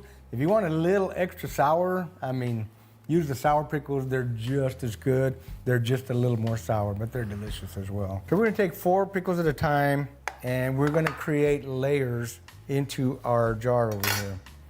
And I've got my knife all cleaned up. First thing I'm gonna do is get rid of this little stem. So what we're doing here, we're making little slices. They can be a little thicker or a little bit thinner. This is more or less the way we do it by hand. And you guys know what I always say, ain't no right way, ain't no wrong way. They don't have to be perfect. Make them as thick or as thin as you like. The skin on these pickles is a little bit tough, and that's why we recommend if you don't have super sharp knives, use a serrated knife. They work great. So here we have 4 pickles all sliced up. Into the jar they go. So we're gonna layer all of our ingredients. We have pickles in here. Next up, we're gonna have some sugar. We're also gonna use the garlic that we just minced. We're also going to use some Tabasco and some crushed red pepper, extra spicy. So the first thing we're gonna do here in each layer is add garlic, and this is a teaspoon. Next up, we're gonna use a cup of sugar for each layer there. So you want to very carefully put that in there, and you want to try and make sure you get it all the way around. So you may wanna move your cup one way and then the other way. And yes, it's a lot of sugar, but it's also a lot of deliciousness. Just saying. Next up, we have 2 teaspoons of red pepper flakes, different teaspoon, so we can spread them nice and even. Next up is 3 teaspoons of Tabasco, and this is not a paid ad. This is just what we use. All right, next up is 4 more pickles. 1, 2, 3, 4. Get rid of the stem. If you guys have been following me for a while, you know that I really like spicy stuff, right? So one of my favorite things to do. Yes, I know. I've commented in the past that your colon must be a fucking fountain of lava. Is when we're watching a movie would be to make some popcorn, and then I would get a whole movie pickle like this. We call them movie pickles, but I slice them lengthwise, and I will shake some habanero powder on them, or some piquin, or something spicy, cayenne if I don't have the others. That's what makes those pickles spicy. So I've always liked a spicy pickle. So one of our friends shared with us one time some sweet heat pickles, very similar to the ones that we make. Of course, he wouldn't give us the recipe right, but just so happened that now we have the internet and we can research stuff. So we found a recipe that my wife liked, and she started to make these pickles. We shared them with some family and some friends, and Dang, everybody wanted to. Arnie, buddy, did you not have the library before the internet? You're older than me. Buy some, so we started to sell them. We've kind of been doing that for years now. All of my nieces, my nephews, everybody loves to buy these pickles from us. All of Terry's sisters and my sisters, everybody we know loves these pickles and likes to buy them. So we just kind of had a little powwow the other day. We decided, because people were asking for them again, and like always, and so we just decided that we were gonna just share the recipe with you guys, let you guys make your own. Everybody wants to know how to make them. More power to you. All right, so we've got another layer of pickles. It's time for another layer. So we're gonna drop some garlic, try. Famous Dave's spicy pickles are pretty good. They should be available at your local Walmart. Spread it around a little bit. Next up is a cup of sugar. Next up will be 2 teaspoons of pepper flakes again. There's another thing that we always keep in our house, pepper flakes. It's great on pizza. Vlasic makes a pretty good spicy pickle that, again, should be available at Walmart. The reason I'm going with Walmart is pretty much all the fucking stores carry the same fucking shit. Great on salsa recipes sometimes, if they need a little bite. Next up, we have 3. I said Famous Dave's, which is a pre-made spicy pickle. The Famous Dave's you buy from Walmart is the same fucking pickle you buy from your local grocery store. Teaspoons of Tabasco. Time to go for layer number 3. All right, I've got 2 more layers. Do y'all remember the process yet? This is step by step. It's a pretty simple recipe, and it takes a few days to completely be done, but it's worth the wait. They're super, super good. So there's layer number 3, 2 teaspoons of garlic. Okay, so there's 2 teaspoons of garlic again. Next up, we're going to have a cup of sugar, one more time. So next up, we got 2 teaspoons of pepper flakes. This is teaspoon number 2, and 3 teaspoons. Twee! How many remember where that little saying twee comes from? Now, I did have a question for my wife, and I said, if we're gonna mix it all up anyway, why did it have to be layered? Her reasoning was that you've got all the ingredients in between each layer of pickles, so it makes them ready to eat a lot quicker that way. This is the last layer, I'm told, and so it's not an exact number of pickles on every jar. So if you got a couple extra or 1 or 2, just put them in at the last layer. But your layers are basically 4 pickles per layer. And I will say this, every once in a while we'll get a jar where the pickles are really extra small. You might want to do 5. All right, this is our final layer. We've got 2 teaspoons of garlic to put in here. And next up is the sugar, and we're running a little bit low here, so The recipe calls for 4 to 5 cups. Today we're using exactly 4 cups. If you like them sweeter, you can put a little bit more. But this recipe is good as is. I pretty much would recommend you give it a try the way it is. So we've got 2 teaspoons of pepper flakes. Now we're looking for 3 more teaspoons of Tabasco. And so what we're gonna do now is we're gonna add some pickle juice back into the tub, jar, whatever you want to call it. And you got to be real careful. Try not to spill too much of it, because if you do, my wife's going to come hunt you down. I'm just telling you. So we have pickle juice back into the jar here, or tub, whatever you want to call it. We filled it right up to the line here. You don't want to really go more than that, because you're going to be shaking it up a little bit. Next up, get the lid on. And again, remember to leave the seal in there, keep the seal on there. So we'll kind of shake it up a couple of times like this, and like this, like this. Now I want all the sugar to go down, and then we're gonna flip it back up. All right, friends, so that's pretty much it. Leave them on the counter for 3 days, 4 days. The longer they sit, the better. But once you open them, make sure you refrigerate them, okay? And that way you can enjoy them a lot longer, because they will last longer in the refrigerator. And after 3 or 4 days, you'll have a jar just like these, ready to go. As you can tell, we've been kind of munching on them already. And so let's give it a taste test.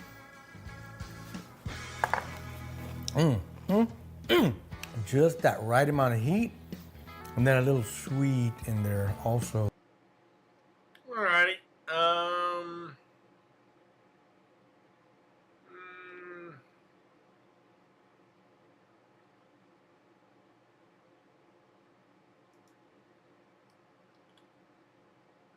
Alright. 10,000-year-old hamburger helper. Hello, this is Chef John from foodwishes.com with 10,000-year-old hamburger helper. That's right, hamburger helper was invented 10,000 years ago. Although they didn't use noodles or rice, they used farro, the world's first domesticated grain. And our ancient ancestors used it the same way I'm going to show you how to use it here, which is to stretch a little bit of meat into a big, beautiful, delicious, and very nutritious meal.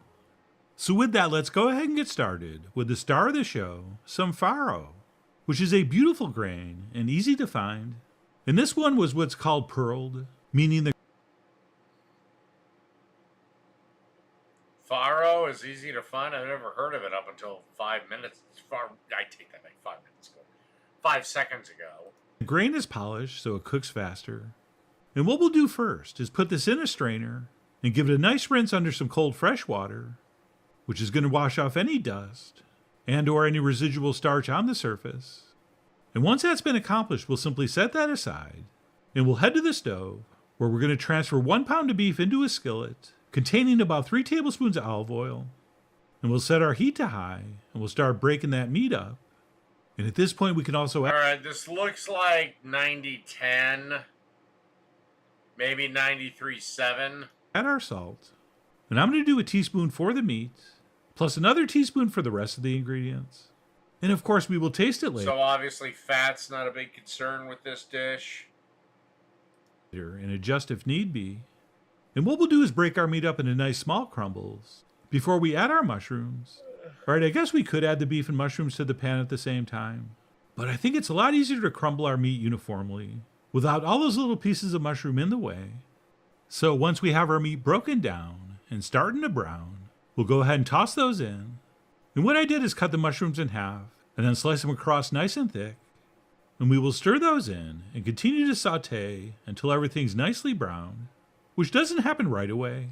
Right, the mushrooms always exude a lot of moisture, but once that evaporates and the pan dries out, the mushrooms and the beef should start to take on some nice color. And take your time with this step, since the browner things get, the deeper the flavor will be. So I really do think you want to go at least this far. And once we're happy with how things are looking, we will add our celery and onions, and we'll reduce our heat down a little bit to medium-high. Oh, and I didn't this time, but if you have some peppers you want to dice up and throw in, that would be good in this as well.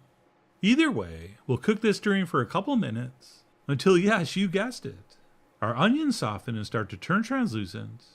And once that happens, we can go ahead and add our spices and herbs, which for me is going to be some freshly ground black pepper. When the fuck did I ever ask anyone, let alone beg anyone, to do a goddamn thing with Jake? Jake is and always will be a fucking joke. A little touch of cumin, some smoked paprika, plus a little bit of dried oregano, and we'll stir.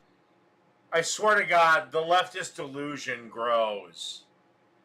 Like the river grows, so does socialist delusions. Seen rivers of cash that aren't fucking there. Thinking things are free. No, they're not. You dipshits of fucking monumental stupidity.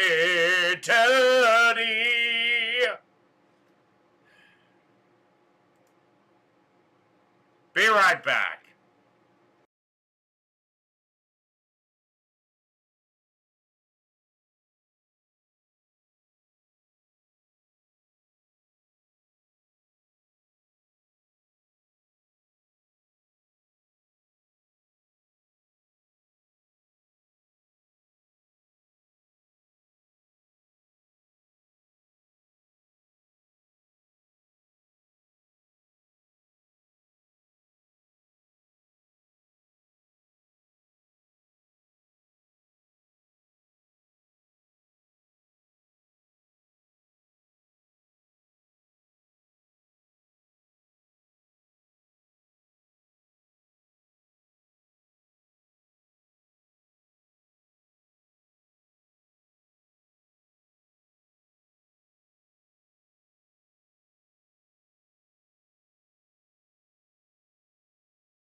Alright, we're back.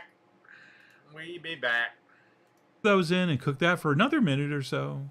You know, just to wake those seasonings up. Oh, and as I've taught you before, whenever you're stirring something in a pan, don't just space out. Try to remember what you might have forgot, which for me in this case was the garlic powder, which was hiding behind my beef broth. So I went ahead and stirred that in. And once we've cooked all that for a minute or two, we will add a couple tablespoons of tomato paste before we add our farro. And by the way, if you're still buying tomato paste in cans, we gotta have a talk. All right, it comes in tubes now, which is so much easier to use. But anyway, we'll... Yeah, but again, more expensive and not that hard to eyeball. Stir that in and cook that for a minute or two. And even though it's not a lot, that's going to add a nice little touch of... When the fuck have I ever asked Jake to leave me alone? Let alone begged.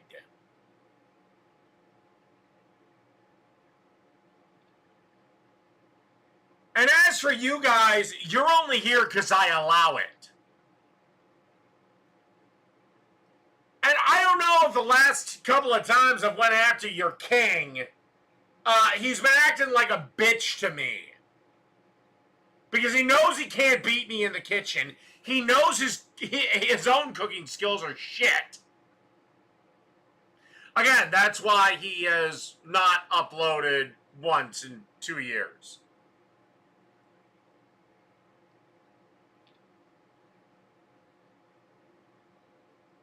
of acidity, plus give our final product a much more gorgeous color. And that's it. We can go ahead and stir in our rinse. And also, Jake's political side of the aisle is the one that embraces all this fucking degeneracy. But I'm not here to do that. Maybe I'll have another stream later. And we'll give it a stir, since I like to have it coated with that flavorful fat in the pan before we pour in our broth. And once that's been accomplished, we'll do just that. And I'm using a nice rich beef broth for this, but a chicken broth would also work great. Or if times are tough, you can just use water. Well, of course you'd say that, because you suck Jake's cock. Caillou.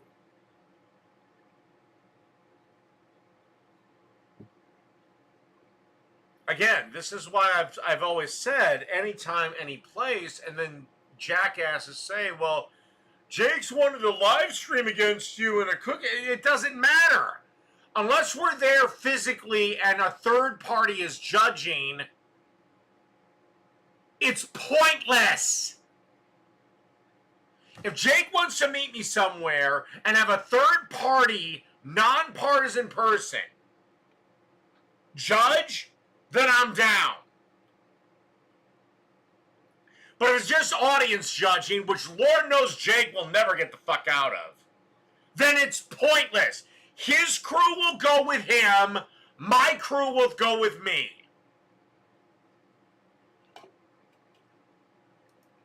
And this will still be very tasty. And once we stir that in, we'll raise our heat to high, and we'll wait for this to start to boil. And while we're doing this, we're going to want to scrape the bottom of the pan to make sure it releases any of that caramelized down goodness. And once this does come back to a boil, we're going to give it one last... Okay, considering Jake is rolling in the streamer dollars, why doesn't he fly my ass out to Michigan?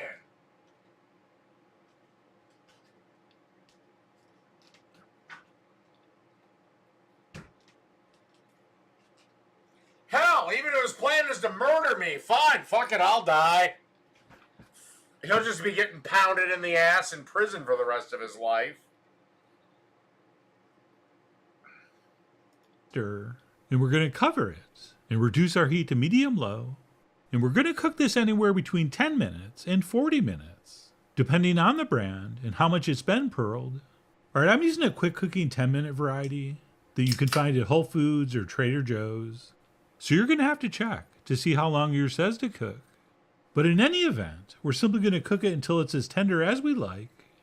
And if you are using one of the longer cooking varieties, feel free to check it once in a while and give it a stir, and possibly add more liquid if you think it needs it.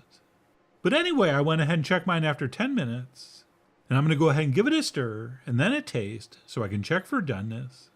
And properly cooked farro is tender, but it's not soft. It should be nice and toothsome, similar to And also, what type of rules are we going to go on? Because I would hate just to this be, you cook your best dish, I'll cook my best dish. No, let's have some fun. Could be Master Chef rules, which is 5 dishes in 60 minutes. Which I don't think Jake is capable of. Could be like Guy's Grocery Game rules, where we get a bunch of random bullshit. You know what, honestly, I'd probably go easy on Jake and go, you know what? How about we just have a secret ingredient? Picked, again, by a random third party. Or a vote. And it's one dish. dente pasta. Right, some people describe the texture as chewy, which I'm not crazy about, since it sounds like you have to keep chewing it to break it down, which is not the case. But it is a little bit springy to the bite, which is one reason it's so pleasurable and addictive to eat. But anyway, after testing mine, I decided it was 95% of the way cooked, which is exactly what we want at this stage, since we are going to turn off the heat and cover it and let it rest. So I cranked the heat up just for a few more seconds, just so it was simmering enthusiastically again. Alright, now, getting back to the cooking video, I see a lot of grease on this. Does he think the grain is going to soak all this up? And then I covered it and turned off the heat. And I let it rest for 7 minutes, which I thought would be perfect, and it was. And I know it looks like all the liquid's been absorbed and it's gone, but it's not. And Well, you'll you see want that it. when I stir in the last 2 ingredients, which for me are some freshly snipped chives, plus a nice handful of cheddar cheese. Since when I do hamburger helper, I always go for the cheesy varieties. Well, this is technically white cheddar cheese, because True Blue cheddar cheese is yellow. And that's it. We'll go ahead and stir that in. And as you can see, that's still nice and juicy.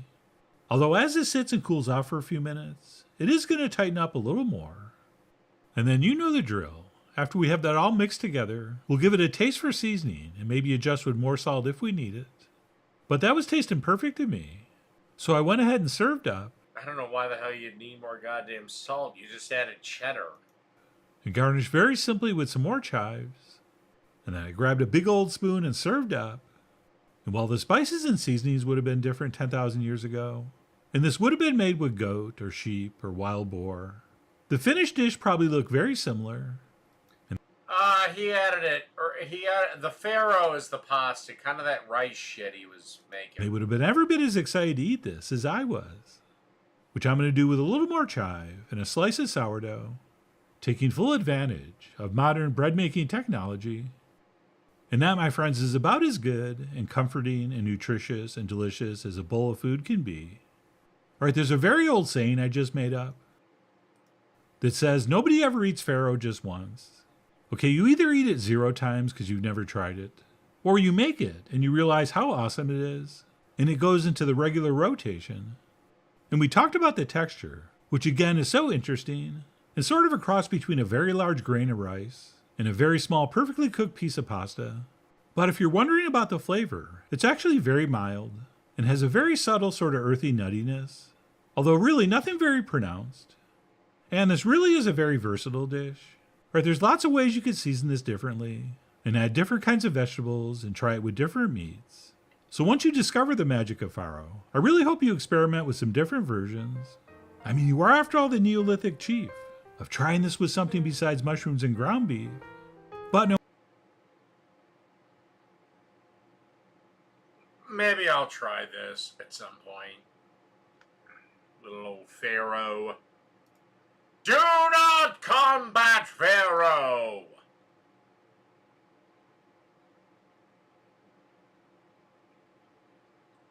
And finally, one last dish. I'm gonna do this little douchebag. Japan's hardest dish at home. This the world's hardest omelet.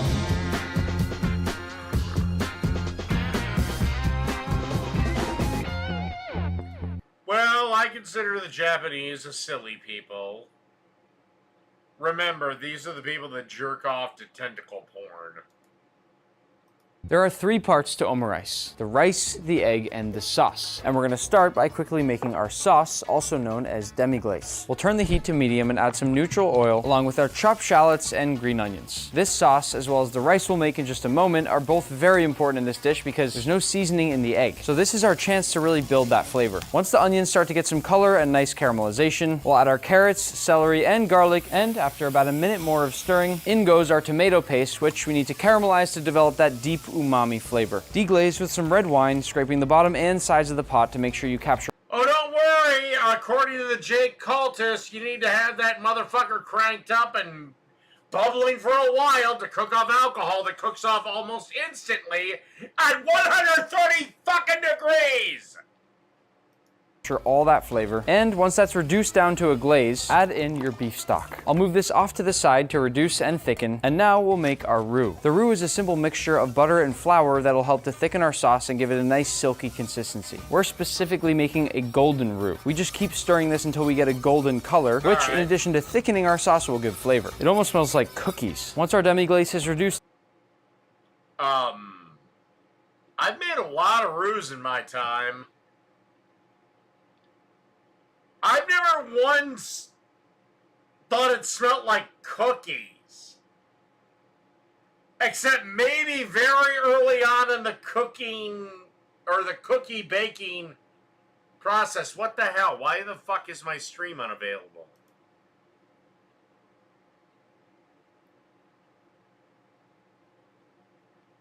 What the hell? Is my goddamn...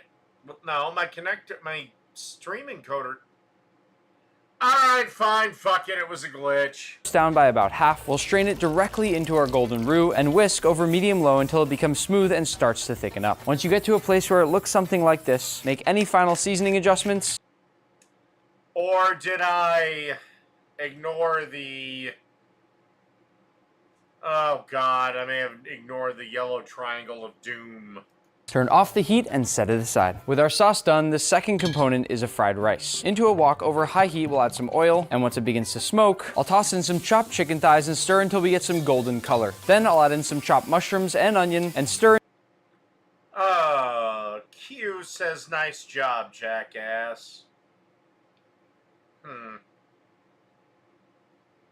That's exactly the same thing I said to your grandma after she got done sucking my dick.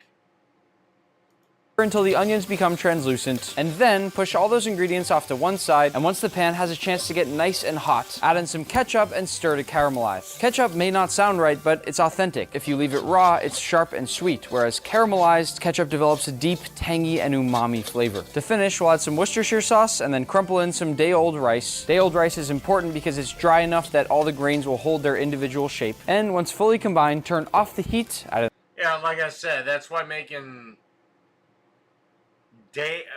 authentic like fried rice or something can be a real it's not hard, but it's a pain in the ass because it's the day-old rice. And a little bit of fresh parsley, and finish with just a few cubes of butter to make it nice and glossy. Between this and the sauce we made earlier, we now have all the flavor we'd ever need. And now we just need the texture. So the final step is the omelet. Everything... Wait a second. So I can't make myself sound heterosexual, so therefore I would be homosexual. And if I was gay, then I am one of your side's protected classes, and you can't dare to insult me no matter what.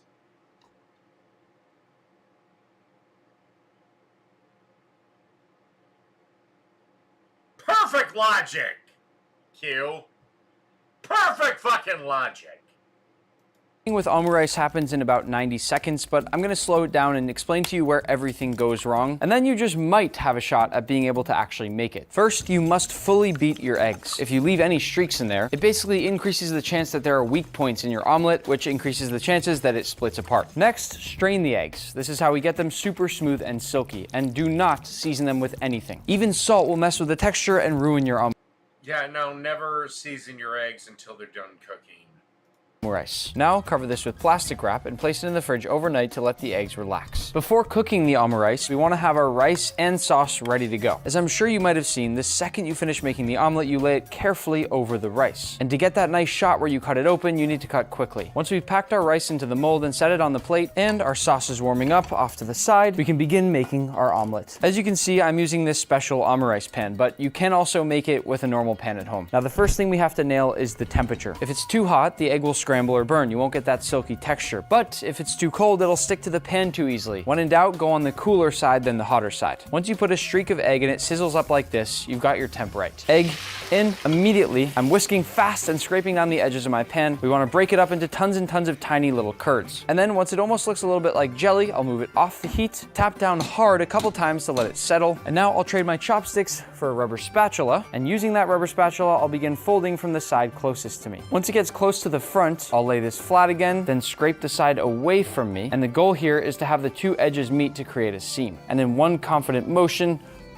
that's the part that's tricky. With a proper omurice, you end up with sort of an oval football type shape. Now we just want to press down and seal the corners. If you ever find a spot that looks like it's going to split open, you can always move it back over the heat like this. And before we lay it on our rice, we'll flip it over once more. We want to see the seam side up, then move immediately over to your rice, and using some kind of guide, I like to use my hand, slide it ever so carefully right over the top of your rice. This is a balancing act. Then cut in with your knife on one side and go from one end to the other. It should flap open like this, then top it off with sauce and freshly chopped chives and dig in. By the way, if any of you were actually able to pull this off at home, I am incredibly impressed.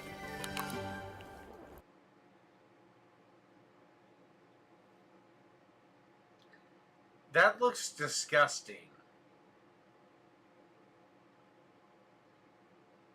I'm just gonna say it. Didn't anyone think that looked like vomit on his rice?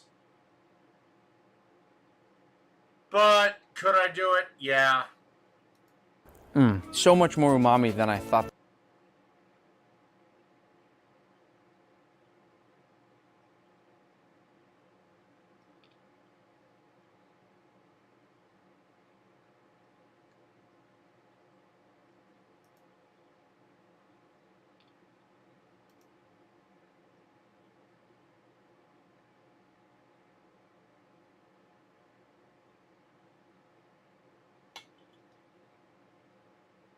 There would be. And I think that's where we're going to end this stream. So, good night, everybody.